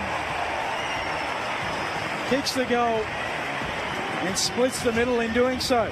And Royan kicks to the pocket in the Melksham direction, nudges them underneath it, takes the mark, off to Latrell Pickett, snaps the goal. Trying to get around Steele, hand pass it straight to Langford. Melbourne take it back, hand pass to Jefferson, hand pass to Sharp, hand pass to Sparrow, cuts it on his right for a big goal for the Demons. Snap generation's back. A string of hand passes and eventually it ended up in the hands of Tom Sparrow, who extends Melbourne's lead as wide as it's been. The AFL on ABC Sport. On radio. ABC Sport Digital Radio. And ABC Listen. It took 12 minutes of the third quarter for the first goal through Jasper Alga, but Melbourne finished with the last 3 goals of the term to lead by 43 points at three-quarter time. 12-11-83 to the Tigers, 5-10-40. Thanks to your company on Sunday Footy on ABC Sport. I'm Matt Clinch alongside Ben Cameron. Gemma Bastiardi is down on the boundary. The thoughts of our experts, Daniel Harford and Bob Murphy. Well, it's a little bit of the chicken and the egg, isn't it? Because the third quarter, it just started to play into the Tigers' hands a little bit where the game was played so much more on the ground. They were able to get a bit of that surge game going. Their contest, which has been pretty solid all day, the aerial contest has caused them major headaches for the Tigers. But it was partnered up where the rain became such a factor that the game was the old traditional yardage where it was slippery, it was a lot of mistakes, and the Demons showed their glimpses and they got better as the quarter went, where they can open the game up and use their foot skills and use their running ability. But for the most part, the Tigers lifted their intensity, and I felt like a couple of their senior players, Noah Bolter being one and Nick Vlosten up the other end, really lifted that intensity and competitive spirit and rallied the spirit of their team as much as anything, just to lift their fight. And we got a contest, and it was a bit of an arm wrestle. Wasn't necessarily easy to watch, but it does feel like this is the Demons' game, and it's a matter of how far. Yeah, but I think credit due to the Tigers. You talk about some of their senior players. Structurally, they tried a few things as well with an anchor behind the ball and get a few more numbers around the footy. Inside 50s, they were minus 13 at half time. They're plus 5 for that third term. They're minus 33 uncontested marks in the first half. They're plus 7 in that's a third quarter. They were minus 49 uncontested possessions in the second quarter. It was even Stevens in the third. So they took away the uncontested possession game of the D's and actually put it back at them a few times. They're plus 7 contested possessions. They're minus 11 at the half as well. So there's a lot of ticks for a lot of the boxes there for the coaching staff of the Tigers. The sad part is, despite the fact that they had the game more like the way they wanted to play it, they still coughed up 3 goals to 1. So still couldn't get it on terms on the scoreboard. So that's the challenge for them. I thought they fought hard. I thought they got the game more in the wrestle, which they needed to in that third quarter. It's a big margin to get back in one quarter now in 30 minutes when, what do they need? At least 8 goals at 5 to this point. It's going to be a challenge. News coming through from Port Adelaide ahead of the start of the final term. Zach Butters will miss at least the next 4 weeks, while Lockie Jones and Jack Lukosas will be assessed during the week. So high-grade syndesmosis injury for Zach Butters. Scans have confirmed this morning with him to undergo surgery in the coming days, but potentially not season over for him.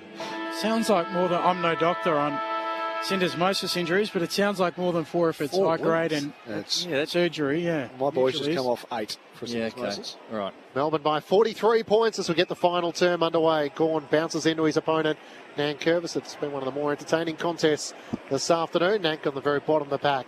He's not getting 24-hour care like Zach will be, but 8 weeks is 6 to 8 sort of where you're at, I reckon, more often than not. I think you'd be a good bedside doctor, though, Half. You'd be pretty accommodating, I would have thought. Sparrows kick inside 50. Van Rooyen takes the mark leading up. He marks in front.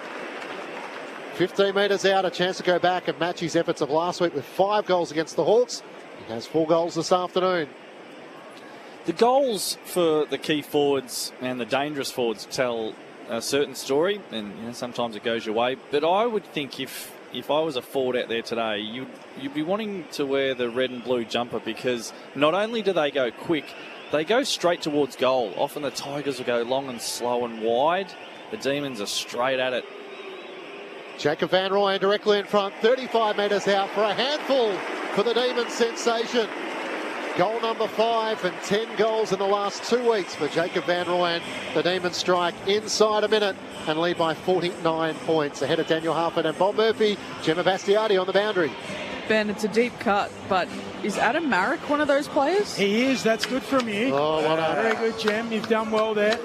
He was the one that I think most people would be missing. So just to clarify the rules of this, played a game for both after teams. the entries have been given. 2006 or after. So Brad Miller, Ricky Pettit, Adam Marrick, and there's one more who everyone should get. So on the SMS, 0437 774 774. Troy Simmons has come through plenty of times. Too early, the Snake. Not on Snake your list. Charmer. No. And Straubs O'Dwyer was a no. Melbourne by 49, going up early, Max Gawn. And what about Troy Chaplin? Out of the middle. No, he only played at Port Adelaide and Richmond.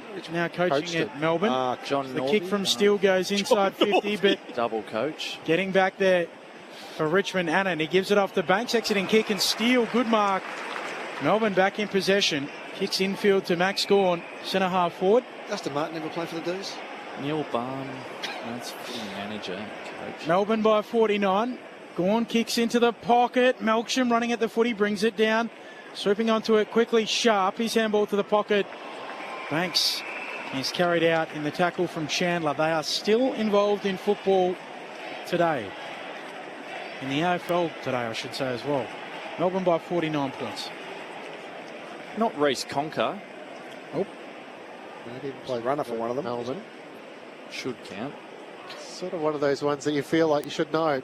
Benny's saying we should. Yeah, Gawn wins down the tap. Steele can't gather. Chance for Rechko. Tackle dispossessed. Melcham for Melbourne. Half pass to Fitzgerald. One way then the other. The mid-season recruit fires towards goal. But it's offline to the right and out of bounds on the full. Gemma will get it. Melbourne by 49 points. You got any ideas, Gem? You're putting the pressure on me now. Well, you're very good at this game, Gem. You're two from two. I wish off-field counted, because Adam Uze is such an obvious get right there. If I can't get Ben Holland in, you're not getting Uze. Long kick from Miller to a contest on the wing. Gawn goes to ground and wins a free kick. Got a little shove from a big tank behind him. Nank the tank. Gawn in possession. Pokes it out wide. Finds Turner. He's at the very end of this player's career. As Turner looks into the pocket. Looking for a leaper down there in Langford. Goes up off his hands. Vlosten comes through.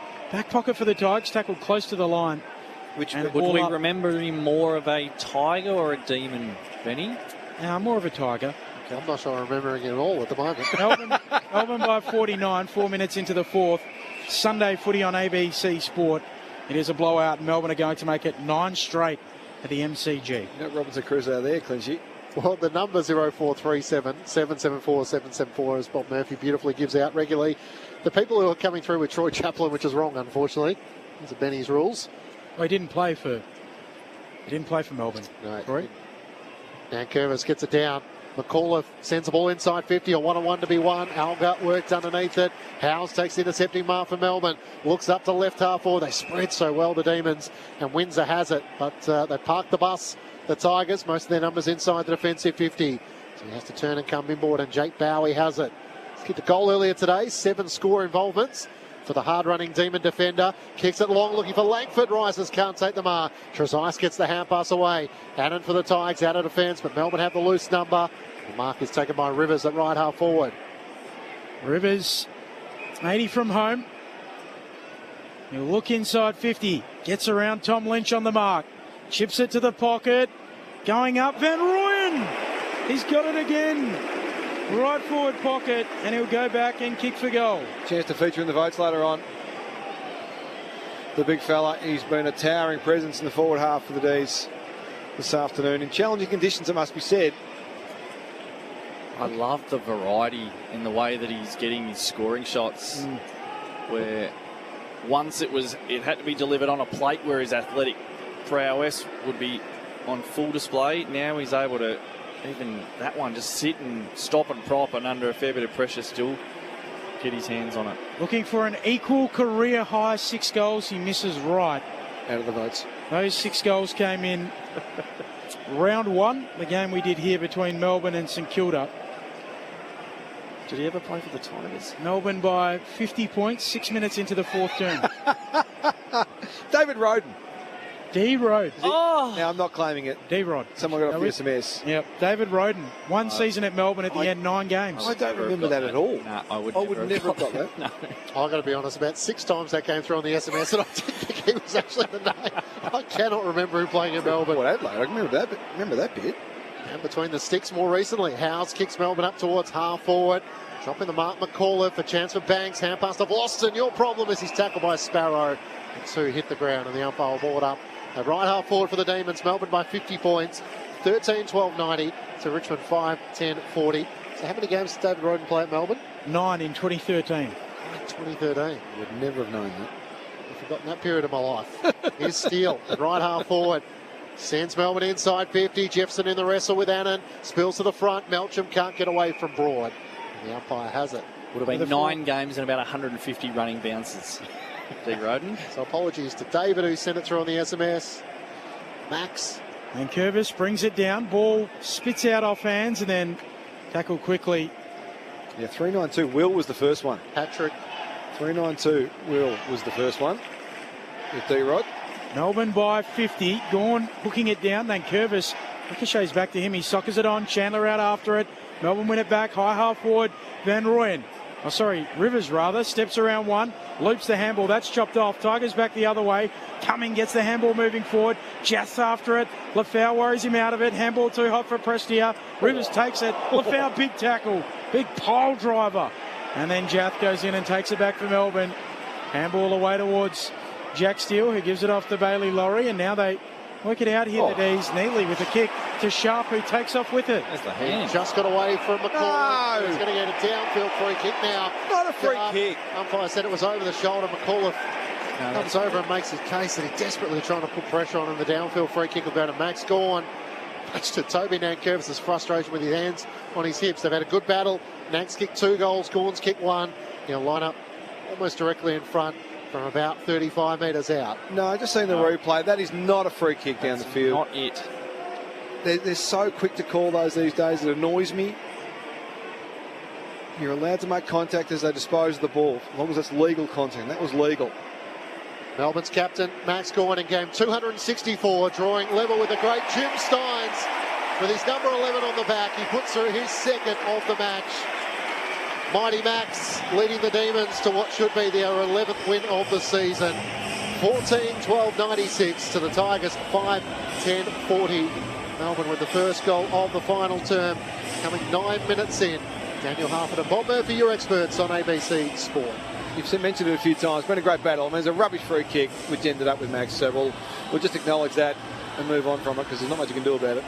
But it's been a great battle between those two. If you look at the numbers, Max has had 19, kicked 2 with 36 hit-outs. Sorry, 16 with 2 and had 36 hit-outs. Toby's had 13 with 19 hit-outs and 2 goals as well. Really good big men games from 2 of the best of the recent generations. It's been good fun to watch, but the D's are going to get the last laugh. Is he getting a 9th All-Australian blazer, or is that Grundy and Jackson in the ruck at the moment? 5 weeks ago, I would have said no. I reckon his last 5 weeks have been magnificent, and he's probably the number 1 seed again. Wow. Jackson's number 2 for me. I've got Grundy and Jackson in there in front of him. There's Houghton with the clearance. The ball comes off the pack and back towards the wing. Rechko, the tackle on Langdon. You're the expert now, eh? No, well, I did think that after I said it. It's an opinions game, half. We've all got it. That wasn't a bad drive by. The kick up towards half forward, leading up Ralph Smith. That's subjective. McAuliffe got it up towards half forward. No mark taken for the Tigers. Langdon gets the hand pass across half back. 1-2 with Sparrow. Sparrow never got it back though. And Langdon kicks it long up the Shaymorn stand side. Broad got out of the way in the end. Ben Miller's able to take the mark for Richmond. Between wing and half back for the Tigers, who trail by 56 points. Pokes a kick up the wing. Rechko marks. Who would be your deciding vote, Bob, for All-Australian ruck at the moment? I would have Jackson 1, Gawn 2. Okay. Oh, you put Grundy. Don't go looking at me, Cameron. Don't go looking at me with a big smile on your face. It would have been funny if you just came with me to get half back, Bob. That's what I thought you'd do. I should have. No, because the back seat here, the back row is a team. Yeah, you're one of my number 1 critics, Benny. It's our love language, but you're pretty hard on me, and it came back to bite you in that instance. Lever makes the spoil at half back. Sparrow gave it to Steele, to Howes, to Langdon. Kicks up to Windsor. Kick looking to half forward. No mark claimed by Miller. Now the D's have the numbers. Langdon's hand pass, Pickett. That's Latrell one way then the other. Then a look away hand pass. Left Langdon with still a bit of work to be done. Hand pass to Windsor. Back to Latrell. Pickett looking for Cozzy. Can't take the mark in the left forward pocket. Great work from Brown. Slaps it back to Trezise. It's only 10 metres out from Melbourne's goal though. Sharp with a good tackle. Banks with a quick relieving kick. And luckily he found Miller more out of hope than anything else in the right back pocket. Miller kicks a low ball up towards the wing. Lynch overruns it. Steele tracks it back for the men in the red and the blue. He's tackled strongly to ground. All up on the wing. Just on those rucks, Grundy, Gawn and Jackson. All 3 of them have been at Melbourne. Yeah. Gawn for a long time. Grundy passed through. Jackson was there as well. So interesting. The 3 best in the competition by consensus, however you stack them at the moment. Now he hacks it out of midair from the middle of the ground up towards half forward. Stripped of it though. Trezise by Sharp. Spills out. McAuliffe breaks the Sharp tackle. Richmond on the back flank. Goes back to Annan. To Trezise. Chips it to Mansell. Melbourne by 56 points. Richmond with it on the wing. 12 minutes into this 4th term. The kick up towards half forward. Gawn in from the side. Can't pinch it from the Mansell kick. And the ball stuck underneath a couple of players. And over the top, Jack Steele. Bit SMS from Dan about 2013, Clinchy. Easy to forget for Melbourne fans. Finished second bottom with 2 wins just above GWS. He won 1 game. Yeah. I wonder we forgot it. Yeah. It might have been the year of the Geelong 344 points. That's what I was going to ask. Against them. Dean Bailey or Roosie 2013? I reckon it might have been, was it Mark Neal? We'll spend more time researching. If it was the Geelong game, would have been. It was the Geelong one, it was Bailey. Bailey, yeah. Steele, hand pass across half back to Sparrow. Releases a hand pass to Sharp. He's got one-on-ones further afield. Jefferson's the target. It's over his head, and Kai Annan takes the mark from Geelong in the VFL. Picked up in the mid-season. Comes inboard to Nathan Broad. And Mark Neald's 2nd and final year, 2013 at Melbourne. Right, okay. Yeah, through the middle of the ground. Broad's kick. Opens up play. Houghton plays on. Oh, yuck. Not a great kick inside 50, and was able to juggle the mark.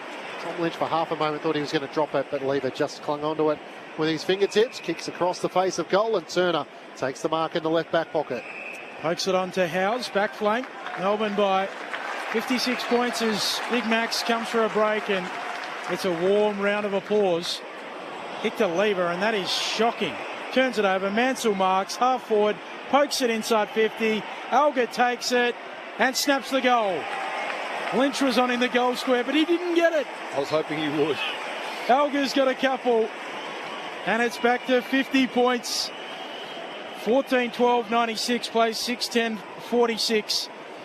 14 minutes into this final term. Sunday footy on ABC Sport. Bad timing for the applause there for Jake Lever. So Max comes off the ground. Jake goes back off the mark, deep in defensive 50. Max gets the big applause, and Jake's like, it's nice. The supporters giving me a bit of love. I've been pretty solid today. I've done a few good things and held it together. And just shanked it off the instep, and it's gone straight to the Tigers. Wasn't for you, Jakey. What about poor old Tom Lynch? Oh, I'm cheering these 500 so hard. I really am. Over Joe the Goose in the square. Just give it to the man.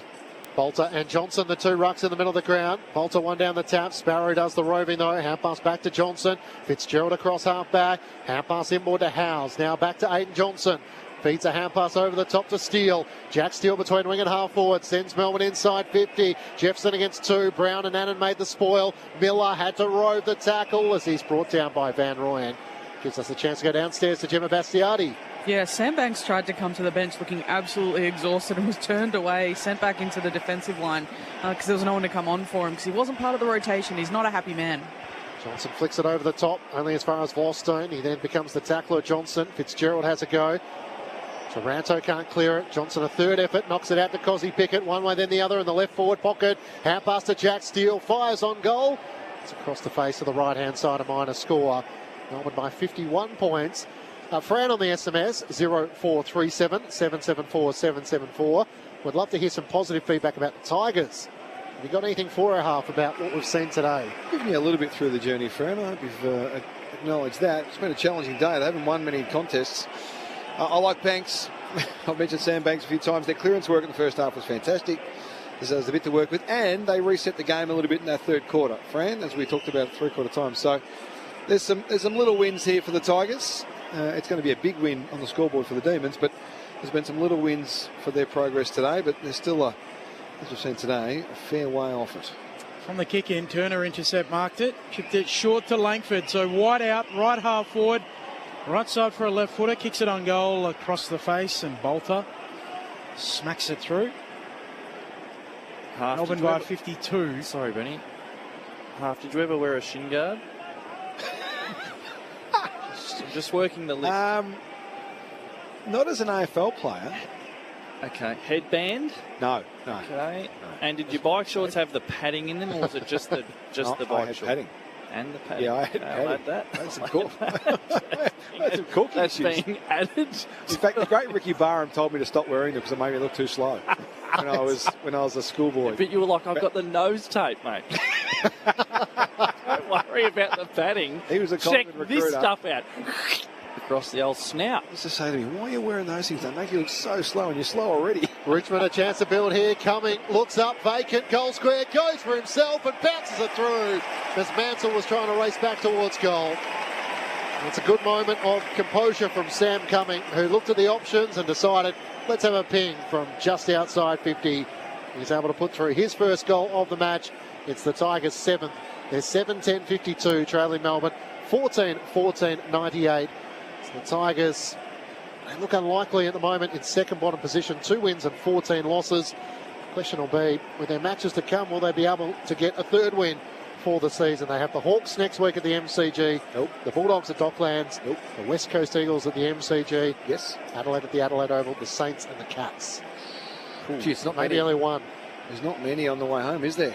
Eagles at the MCG, I'm sure Andrew McWalter would be circling that one as well. They went down by 16 points to the Bulldogs. They're keen to try and prove. The Eagles are also making progress.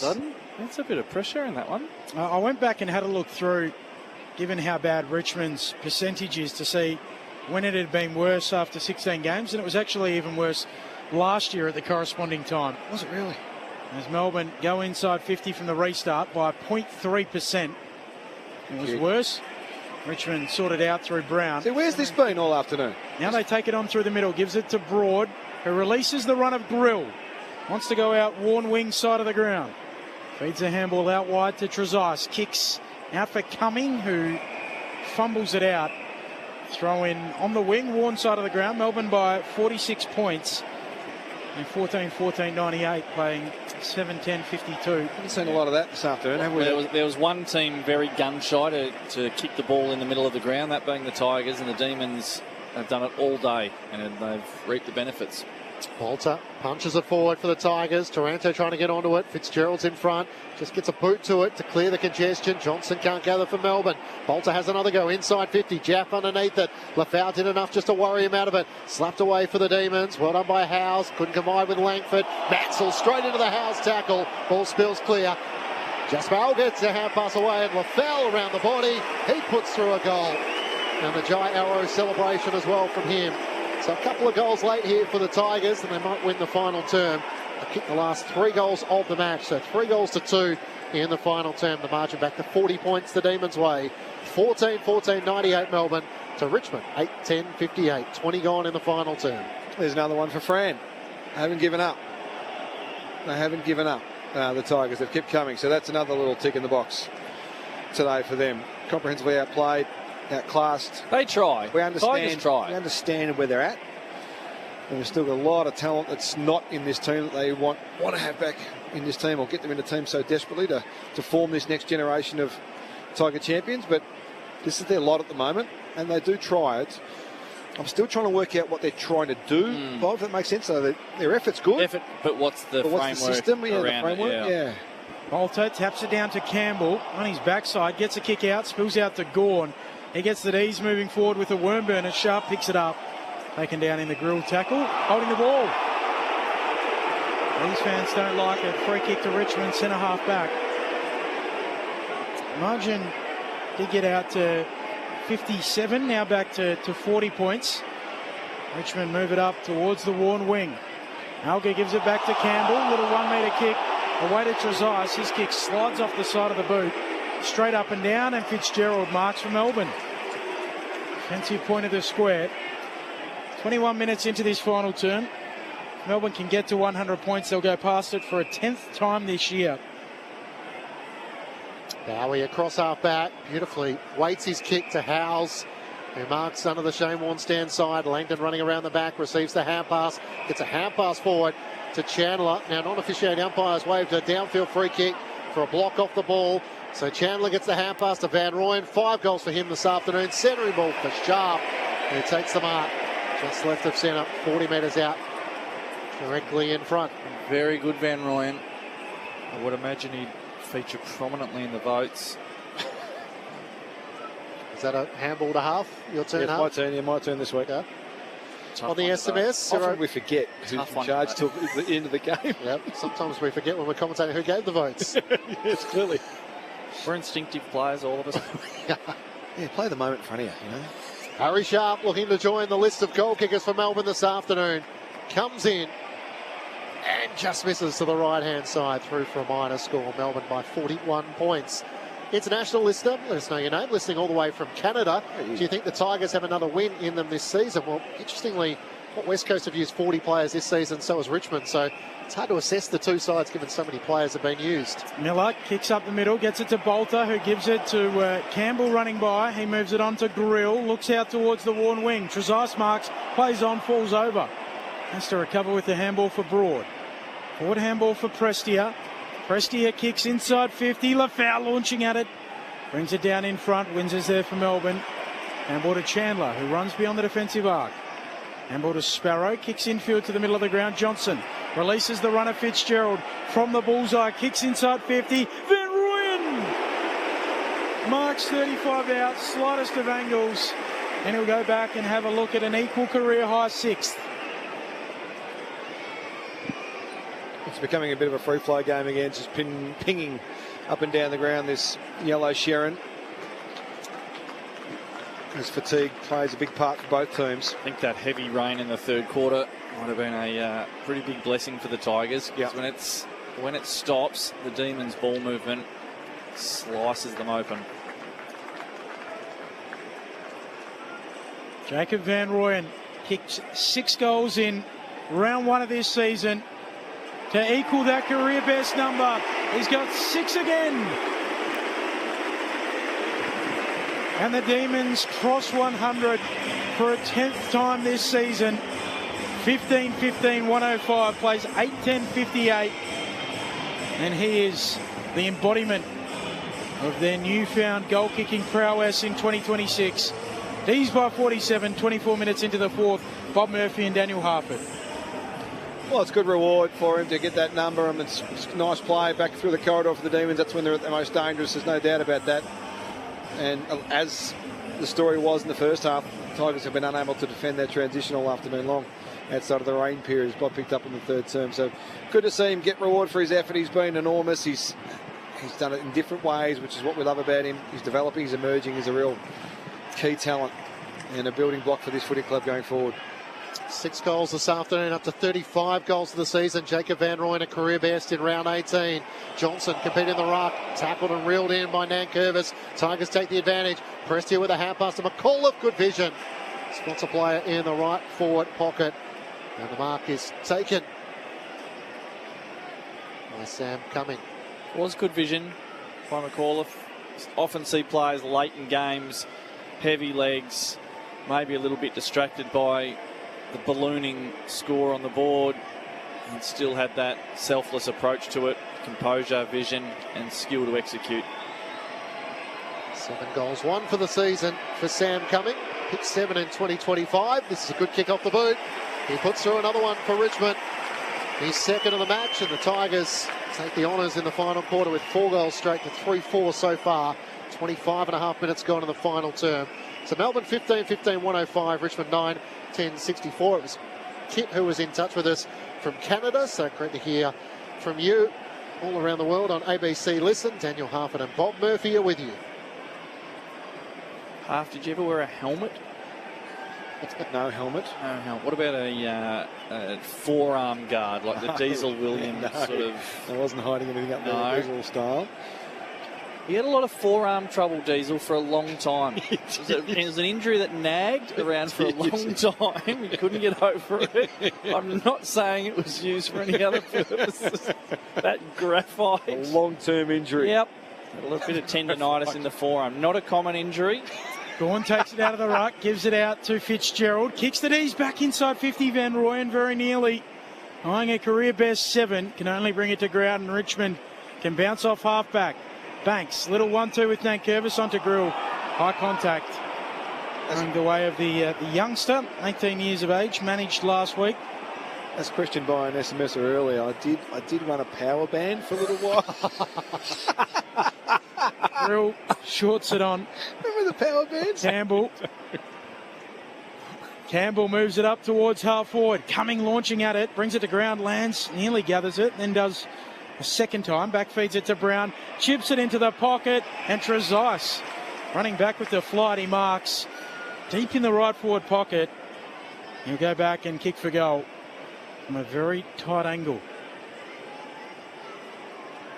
You talk about little wins, even in that moment there, it's a really good, courageous mark. But so his teammate Jasper Elgar, he's the forward running out, and if they're not connected, that's where you can get some really ugly incidents. And he just has that selflessness. Whether he said anything, not too sure, but they're still playing team footy, the Tigers. Right side for the left footer. His kick is across the face. And with the drop punt.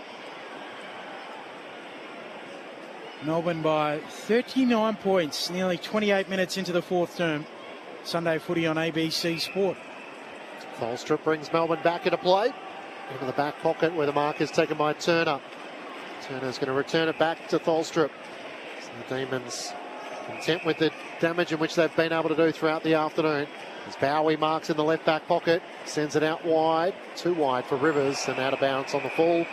I think it was off hand, so Prestia disappointed there with his arms outstretched. He thought it was over the boundary line. The umpire didn't agree.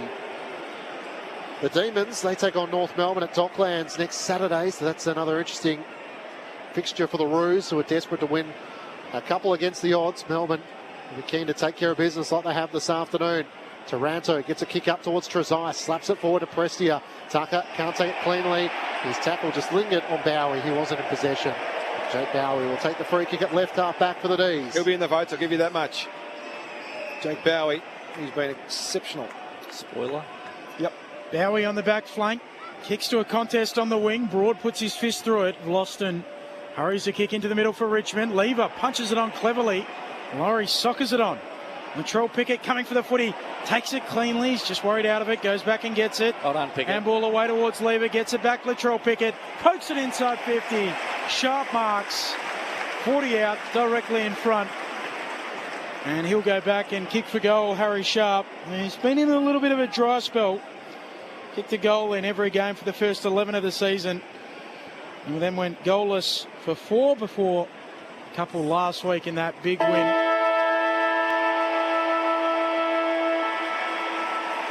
over Hawthorn. So it'll be the final act. Aaron Sharp stretching it out, taking his time as he comes in. To decide the final margin, the drop punt is a goal. He hangs up the phone on Richmond. Melbourne win by 46, and they are making this a house of horrors for anyone who takes them on at the MCG. They've won 9 from 9 here in 2026. It's a high-flying flag. It's the emblem for me and for you. It's the emblem of the team we love, the team of the red and the blue. Every heart beats true for the red and the blue, and we sing this song to you. Should old acquaintance be forgot, keep your eye on the red and the blue. 16-15, 111 plays, 9-11, 65. Melbourne win by 46 points. They kicked 3 goals either side of quarter time to make a 6 consecutive goal run that opened up a 32-point lead. They led by 34 at the half, extended that out to 43 at the final change, and in the end they win by 46. So a comfortable win for the Demons as they move to 11-6 on the season and are eyeing a top 4 spot. It's a high-flying flag. It's the emblem for me and for you. It's the emblem of the team we love, the team of the red and the blue. Every heart beats true for the red and the blue, and we sing this song to you. Should old acquaintance be forgot, keep your eye on the red and the blue. So Melbourne's song, the only in the competition that does not reference the team's name, belts out around the MCG. The goal kickers, Jacob Van Rooyen with 6 goals. Melksham, that's an equal career high. 6 goals for Van Rooyen as well. 2 for Melksham, 2 for Gawn. Singles to Jefferson, to Sparrow, to Sharp, who kicked that goal on the siren. Bowie, Latrell Pickett, Caleb Windsor and Harvey Langford. While for Richmond, 2 for Sam Cumming, 2 to Jasper Alga, 2 to Nankervis, and then the singles the way of McKelty Lafau, Piker on debut, with a kick with his first goal in AFL footy, and Tim Taranto as well. Melbourne by 46 in the finish. So the dream first-year season under Stephen King continues for Melbourne fans. Their 11th win of the season for a side that recorded just 7 wins last season. And as it stands at the moment, they're just percentage outside the top 4 alongside Adelaide. And they could join the Brisbane Lions if they get victory in their game over the Bombers, which is currently half-time there. And Brisbane with a big lead. 9-10-64 to the Bombers, 1-6-12. Brisbane leading by 52 points at the Gabba. But the thoughts on this match, a 46-point win for the Demons, Bob Murphy and Daniel Harford. Well, it probably went the way most pundits would have thought, that just where these two teams are at, the level of development, level of talent and skill and all of those things. We know that the Tigers are a little bit undermanned.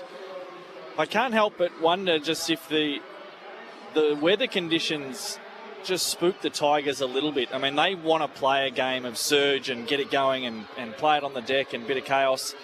And the Demons do like to use the width and mark and kick. And maybe the Tigers thought the conditions would suit them. Well, the Demons were not. They were not daunted by a little bit of drizzle at the MCG at all. In the third quarter, it did bucket down, and the game sort of turned into a bit of a wrestle. But for the 3 quarters either side of that, it was a pretty classy performance by the Melbourne Footy Club. The way they've changed their ball movement to take the overthinking out of it, not just the thinking, the overthinking, and they're so fluent, they just don't hesitate. They take the ball and they take off, and they like to go up the middle of the ground. And no wonder their forwards are smiling, because the ball comes in quick and it comes in direct, and the opposition defenders get to panic a little bit. And you can see the big smile on Jacob Van Rooyen's face, just doing a TV interview after kicking 6 goals. He must be having the time of his life. And those players, they play for each other and they're having fun. They have been able to, in a very short period of time under Stephen King, understand their roles, dedicate themselves to it, and off they go. And we've had front row seats to it every time. if they could play every game at the MCG, they'd be a pretty happy mob. They just do not lose here. So they were impressive again today. They did what they had to do. The Tigers they're in a bit of a rut. You know, they've got players who they would like out there, but they're a fair way off it, the Richmond Footy Club. Pretty good summary. Just going through some of the numbers. They're not going to be overly flattering for the Tigers outside of that third term. Melbourne pretty much owned the game. As we've discussed through the afternoon, uncontested game, they just absolutely mauled them. 80 more uncontested possessions. They had 38 more uncontested marks. Inside of 50s plus 16. 62 they've copped up, the Tigers. 46 for them. Contested possession, they fought pretty hard, the Tigers, but it wasn't really about that. They needed to find a way to restrict the flow of this new Melbourne ball movement, which you touched on, Bob, and it's a relevant point. But I think a lot of it's effort-based as opposed to system-based at the moment from what we can see. I'm sure there is a system, and Adam Uzo's a smart guy. I'm not suggesting he can't coach, but it's just not coming through time after time or consistently when you watch them live, the Tigers. So growth for them, they're clearly undermanned, and we all understand that. We know there's a bit of pain going on at the Tigers at the moment. But, I'm impressed with the D's. They just win. Sunday at the MCG, they just win. I know you're the numbers man in our little duo half. That much is obvious. But one number here that did jump off the page for me, for a side that wants to play chaos and on the ground and forward surge, and on a rainy day where high marking is really, really tough, the Demons had 17 contested marks and the Tigers just the 7. That's a big number. 17 contested marks in those conditions is impressive. And I don't know how many Max had. I don't think it would have been too many. There was a lot of other players who were doing the damage. Max only had one. So I've got another one for you. When you can't bring the ball to ground in these conditions, when the style you want to play is on the ground, that makes a tough job a whole lot harder. I've got another number which will concern you from a Richmond perspective. Melbourne had 22 inside 50 marks to 5. Yeah, that's 22. The one I had circled. 22! Oof. That's a whole lot. Now we talked about this in the first half. They had 14 to 2 at half time. So it was a bit of a pantsing there. And that was the speed transition and the way that Melbourne plays. So that puts pressure on you. That challenges your defensive system when you turn the ball over, and it was 4 goals in the first quarter, I think, in the back half. So it was almost full ground transition a few times. And they challenge you, and they make you find a way to stop them on the turnover because they're coming at you straight away. They're not going to give you time to reset and breathe. They will come at you, and that really does challenge opposition defences. I would love to know how many of those 22 were repeats or double-ups, where a player marks inside 50 and then can find another one, because that's a concentration and effort thing. So if you're an effort-based team and you get repeat inside 50 forward marks against you, that stings. That really does hurt. So the Tigers, they're triers, but they're not there. And they kicked 11 goals in the back half of the days, 4 for the Tigers this afternoon. So just too good. When they get the ball back, they're really, really good. And they challenge you, and that's a great sign. So Melbourne winners by 46 points over Richmond. Incredible that 9 of their 11 victories have been at the MCG. The other 2, Hawthorn at York Park and the West Coast Eagles at Docklands. Let's join the Demons. Gemma Bastiati's down there in their rooms. A lot of children here to cheer them on. Not only their kids, but just a lot of fans in the rooms. And they're all sitting on the exercise bikes celebrating. So as the Demons come in, a lot of numbers, though. This room is going to heat up very, very quickly as they get around for their song. But it's well deserved. An important win in the wet after being challenged. I would be up and about too. But no injuries is also a really big plus for them. And really jubilant around here as the broadcast follows them in and they get ready to sing the song. So they should be happy. I mean, they've done a hell of a job. Not sure what the expectations were from outside the camp in this new regime, but they've surprised everyone.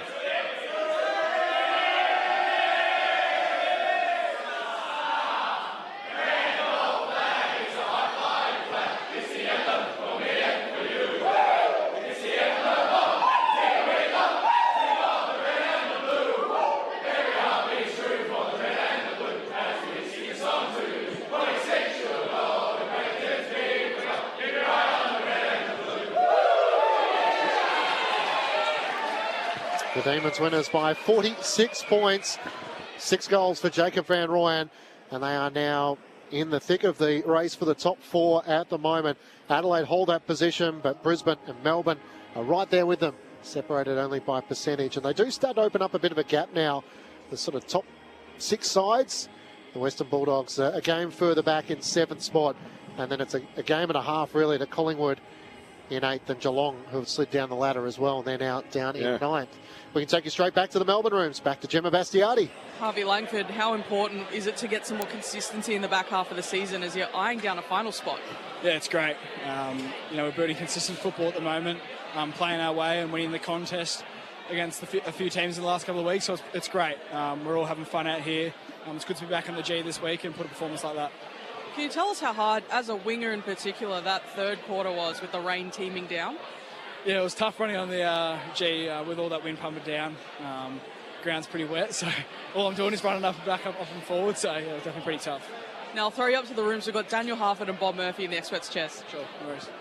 Harvey, well done, mate. Daniel Harford. I'm interested in that third quarter and the conversation at three-quarter time, because you really did own that first half and it was really on your terms, and then the rain did come and it flipped pretty quickly. What did Kingy say at three-quarter time? Our focus into this week was just to play out 4 quarters. The main focus was in the contest. Obviously, it started bucketing down a bit, so just to get the ball forward, a bit of forward momentum, gain some territory, which I think we did pretty well. So yeah. Yeah, no, you did. On that last quarter again, you got back on track and comfortable victors in the end. What growth are you seeing that you're most impressed with this team this year? I think it's just on the defensive side of things. We work so hard to get back, get the ball back, and then just how we're able to use the ball really quickly from one end to the other is definitely really exciting. We're using our speed with all those skills through the ground. So, and then just that connection inside 50 as well. It's definitely been a big improvement. So behind the ball, there's a few names that sort of pop up. And Jack Lever's been doing it for a long time, but Disco Turner and Jack Bowie are doing a hell of a job, I reckon. Tell me more about Disco Turner and what he's done to get himself to this position where he's becoming a really key cog in this machine. Yeah, since I've been here for 2 years, he's definitely worked really hard. You can see it coming down to his game. He's been amazing. Under Jake Lever's skin, just keep working with him. And he's been amazing today. He was unreal. Just how he's able to fly, impact in the contest, come off his man. All of us boys up the ground really appreciate the work that he does. Harvey, Bob Murphy here, mate. Congratulations, not just on today, but on your season more broadly. We love watching you play. We love watching the development of you yourself amongst what's happening with the team. But as your career progresses, what are you sort of focusing on? What's the next level for you? Because we love what we're seeing at the moment, but what's the next phase in your game that you're sort of putting a lot more energy into? Yeah, I think obviously I'm playing on the wing at the moment, so the next phase of my game is to go inside, I reckon. Definitely been working really hard at training and all with the coaches as well, trying to push them to get me play midfield. But no, just keep learning off those boys that's in there. Spaz is doing a great job, still is doing a great job in there. So, next phase of my game is to go inside and just be a contest beast, I reckon. I'd like to see you get to the half-back flank at some point, but that's a bit of a selfish ploy by me. Just in terms of the conditions, though, today, like before the game, it was a bit grey and a bit drizzly and even slippery early. It doesn't seem like that your footy team is perturbed by those conditions at all, and you still got that bravery and courage to take the game on and use the whole ground and use the corridor. Is the conditions, is that sort of spoken about, or is it just this is the way we play and we'll go after it? I think with the conditions today, it pretty much suited the way we play footy, the way we try to work the ball forward, keep running carry with the ball in our hands, handball, gain territory. So, the weather helped us. It was in our favour today, I reckon, just the way we play footy. With us inside the Melbourne rooms is Harvey Langford. I've got to be honest, Harvey, you took a mark across half forward, and I thought, geez, that's similar to sort of Isaac Heaney with the ability to get forward and just use your height. You're sort of 190 centimetres. You look at the season, you booted 18 goals. Is that sort of, do you feel like hitting the scoreboard is something you might be able to do as your career progresses? You've spoken about being an inside midfielder, maybe as the next phase, though. Yeah, 100%. I love hitting the scoreboard. I'm able to do so this year, which has been great. And keep working on my aerial work, which was good today, I think. So, just keep focusing on that, and that's definitely something I want to progress in the game, like you mentioned, like Isaac Heaney, which I'll take that. So, it's definitely a main goal of mine. What's a Sunday night look like for you, Harvey? After a win, the week's done, you've done your job. What do you do a Sunday night?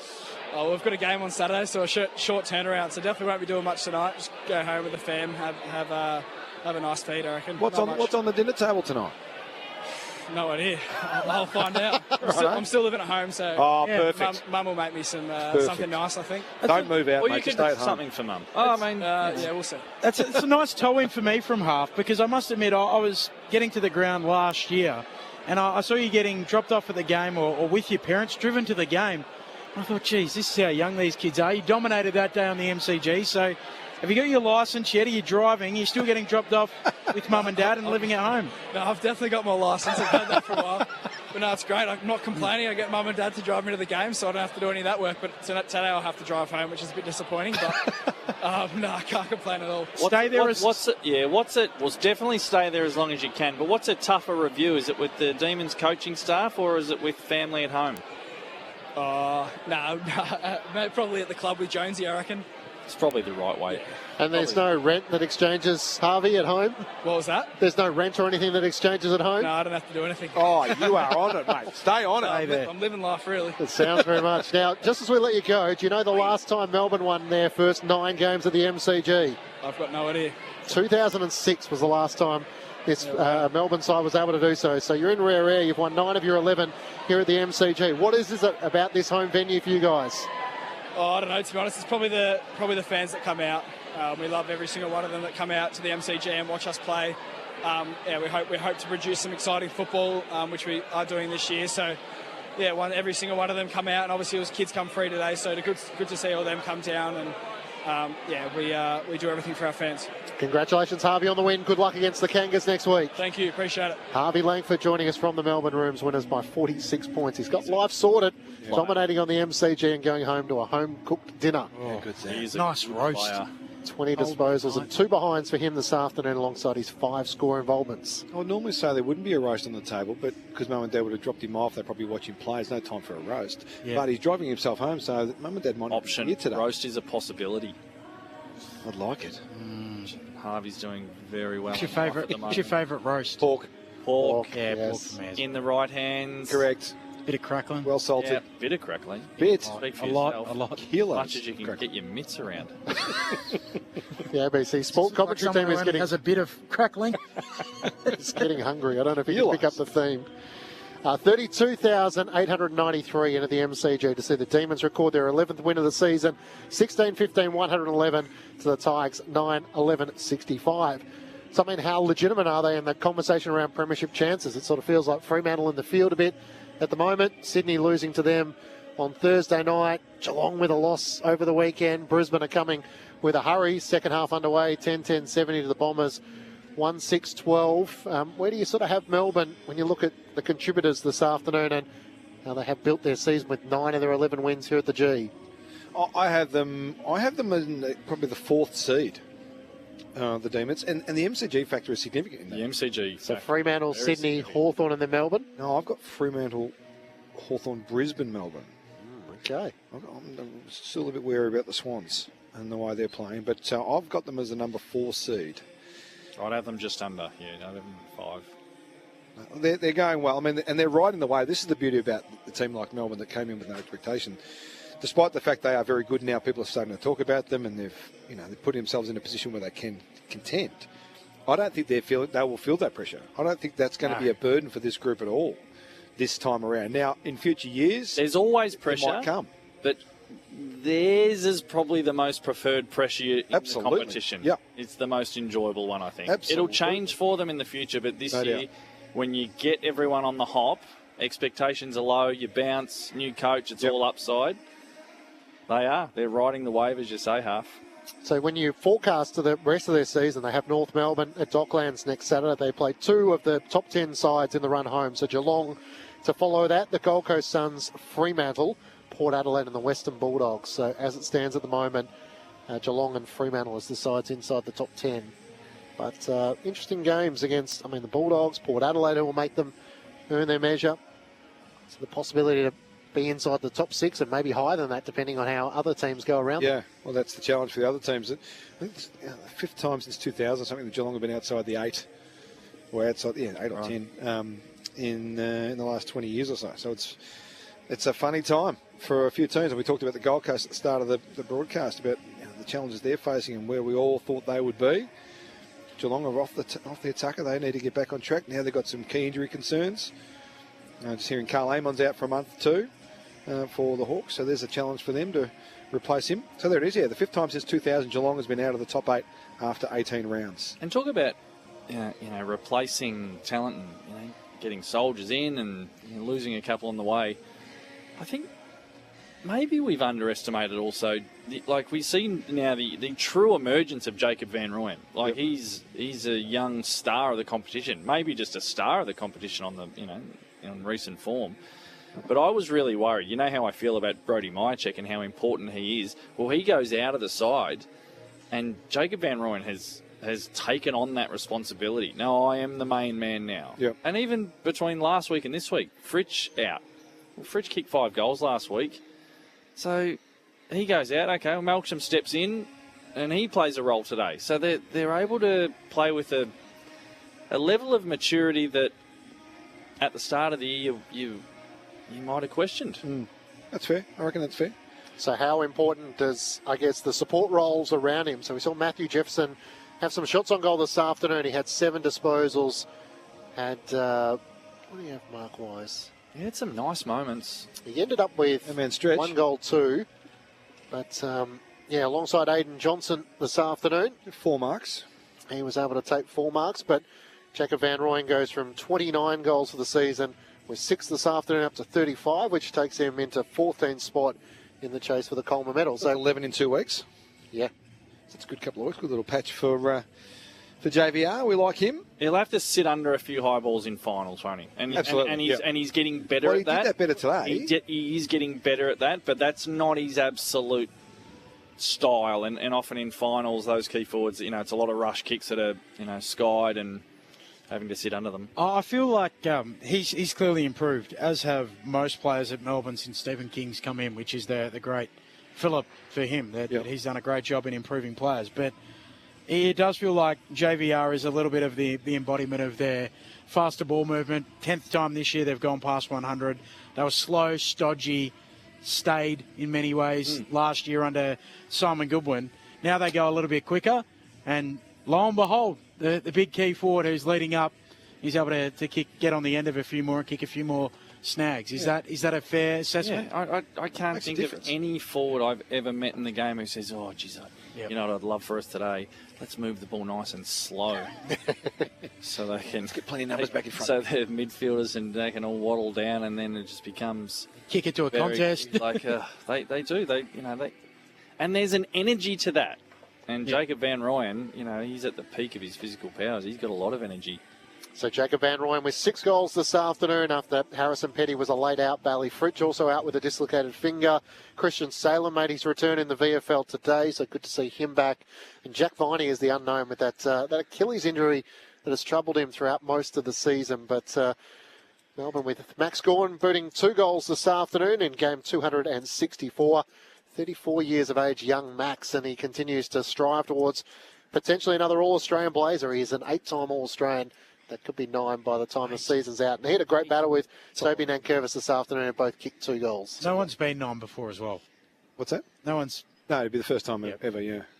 And that's ridiculous. 9 is ridiculous. Unbelievable. No, I know there's not... It's a separate There's wardrobe. only one ruck every every team, really. So, it's only 18 spots. 18 people looking for the gig. But 9 times...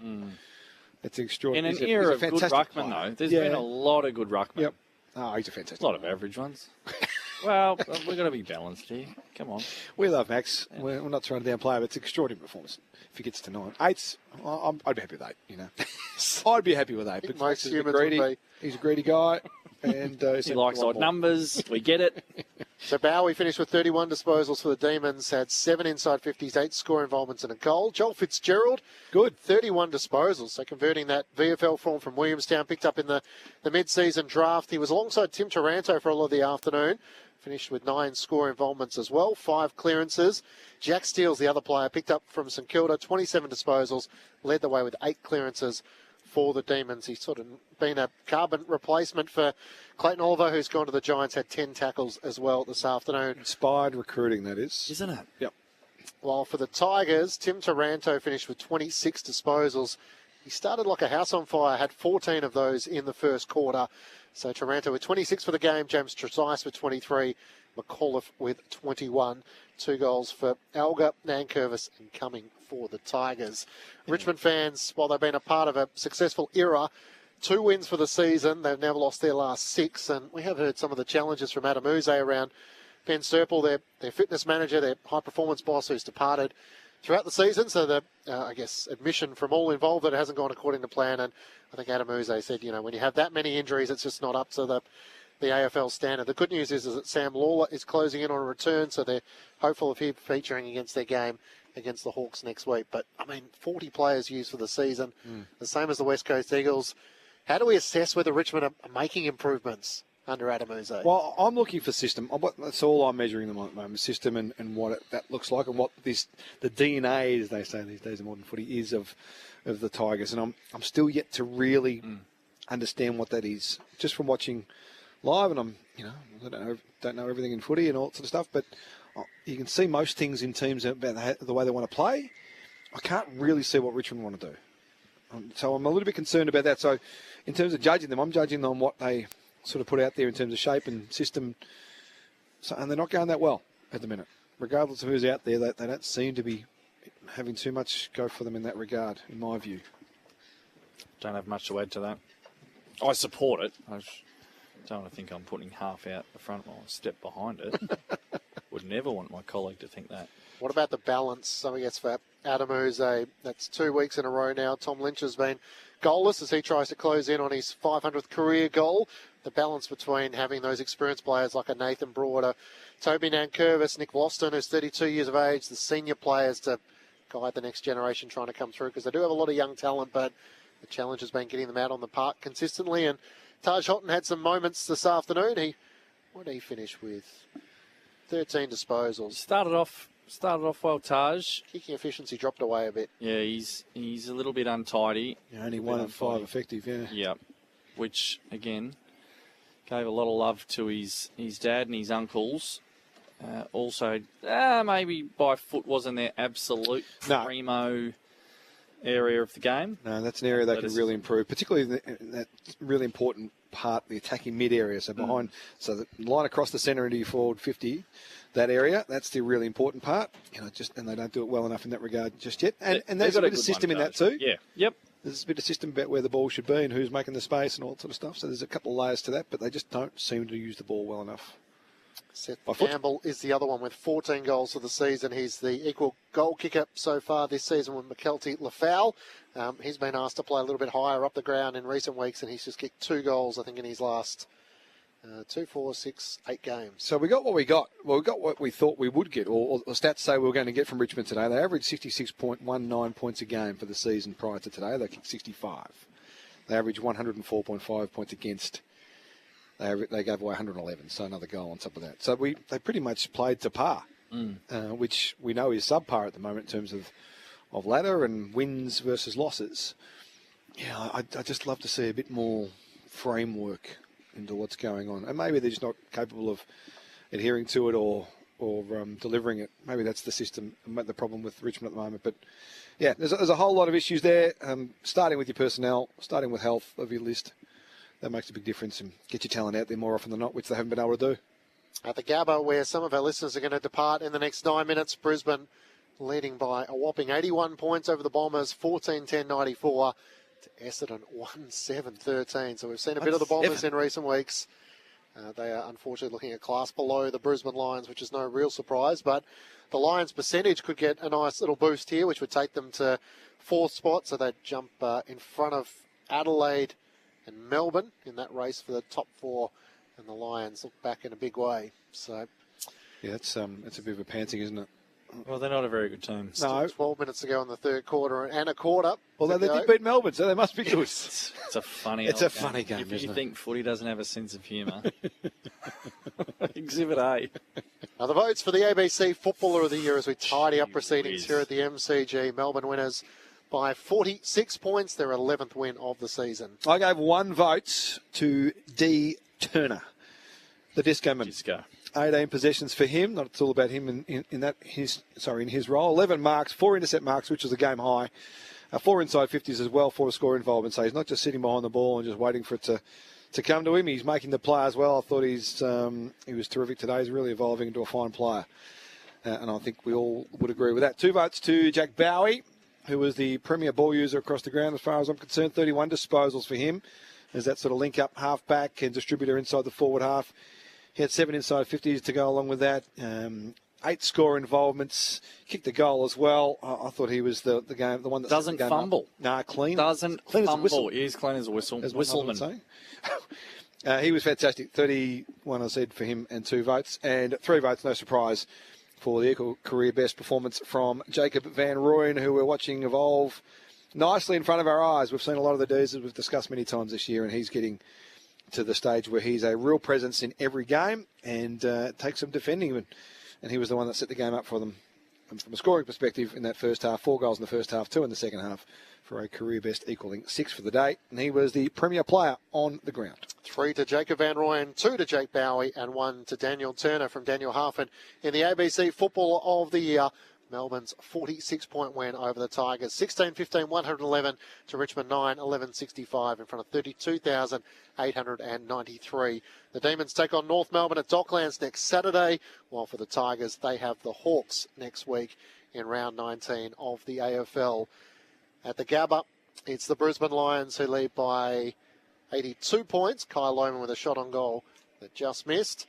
I wonder whether 120? Nate Caddy's just considering that re-signing till 2031, which was a great show of faith from the young bomber, but it's probably some positive news which they desperately need. But for a 20-year-old who still had a contract in hand but made the decision that he's going to be one of the highest paid players at Tullamarine for some time, they're going to have to hope they improve a bit for him, though. Anyone else think that was a bit odd for him to commit for that period of time? I did, because he's spoken a lot about how they can't accept mediocrity, and he's been quite strong in that sense. The only thing I can think of is that who on earth are Essendon paying?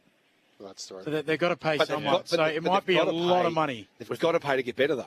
They've got to pay someone. They've got to bring people in to get better. So he doesn't benefit. He'll get the cash, but will he get the wins if they can't pay anyone else? I get your point, and it'd be a nice packet, don't get me wrong. I reckon Tassie would have been a nice packet too. And that's leverage. That's leverage for the Bombers to take back to. I thought it was an odd decision, must admit.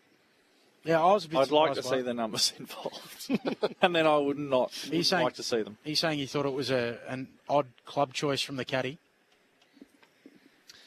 What time are we off? We'll just move on. About 4 minutes counting from now.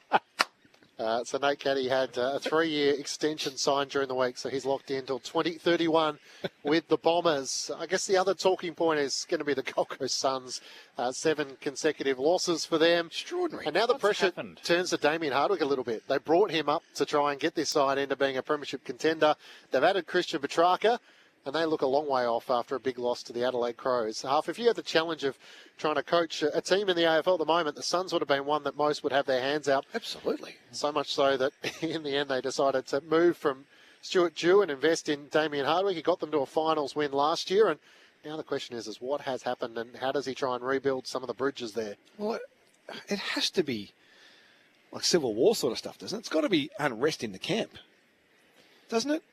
Yeah, geez, it's happened quick.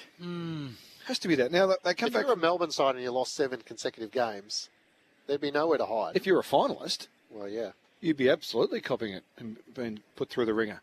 And they probably get away with that a bit being off Broadway. But they come off their Darwin stint and they've lost 7 in the run. Now, the Kangaroos one was a bad loss straight up. And then they had a tough run. Okay, so they played Brisbane, Geelong, Hawthorn and Fremantle in Perth. So tough. They're the Premier 4 teams, really. And then they lose to Collingwood in a tight one, obviously, and get mauled by the Adelaide Crows last night. It's a very, very disappointing performance. Now, 4 games against the best teams, for a team like that, you would want to win 1, maybe 2 of those, maybe. Certainly 1 you'd want to take home at home.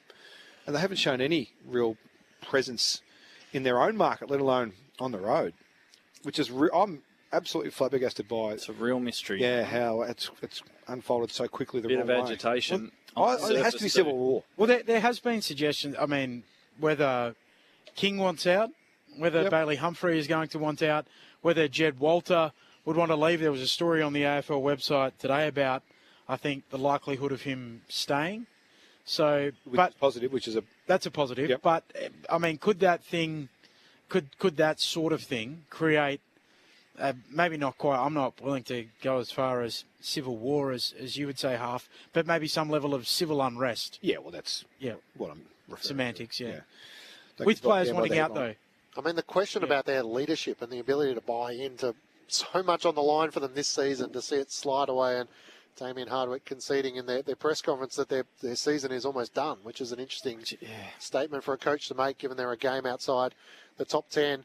The other news that has come through today from Port Adelaide, not good news from the match review officer. Jason Horne-Francis has been given a 1-week ban for his bump on Liam Stocker, and that scans have revealed Zach Butters has suffered a high-grade syndesmosis injury in the loss to the Saints. They're hoping he will undergo surgery and could be available in the next 4 to 6 weeks. They haven't ruled him out for the season. Given your knowledge of syndesmosis injuries, what chance would you give him of returning? Well, not much. Not much. I'm saying during the call, my son's just come off one. Now he's not an elite athlete getting treatment every day. But it's minimum 8 at that sort of level. And from what we've seen from even the AFL guys to do get the treatment, it's 6 is the starting point. That's your first bid. Plus, like, any time you have surgery, surgery, it's very rarely quick. Yeah. 4 is like, oof. 4 seems to be very, very short. Particularly judging on how much pain. Like, Zach Butters is a tough player. He was in an awful lot of pain. Yeah.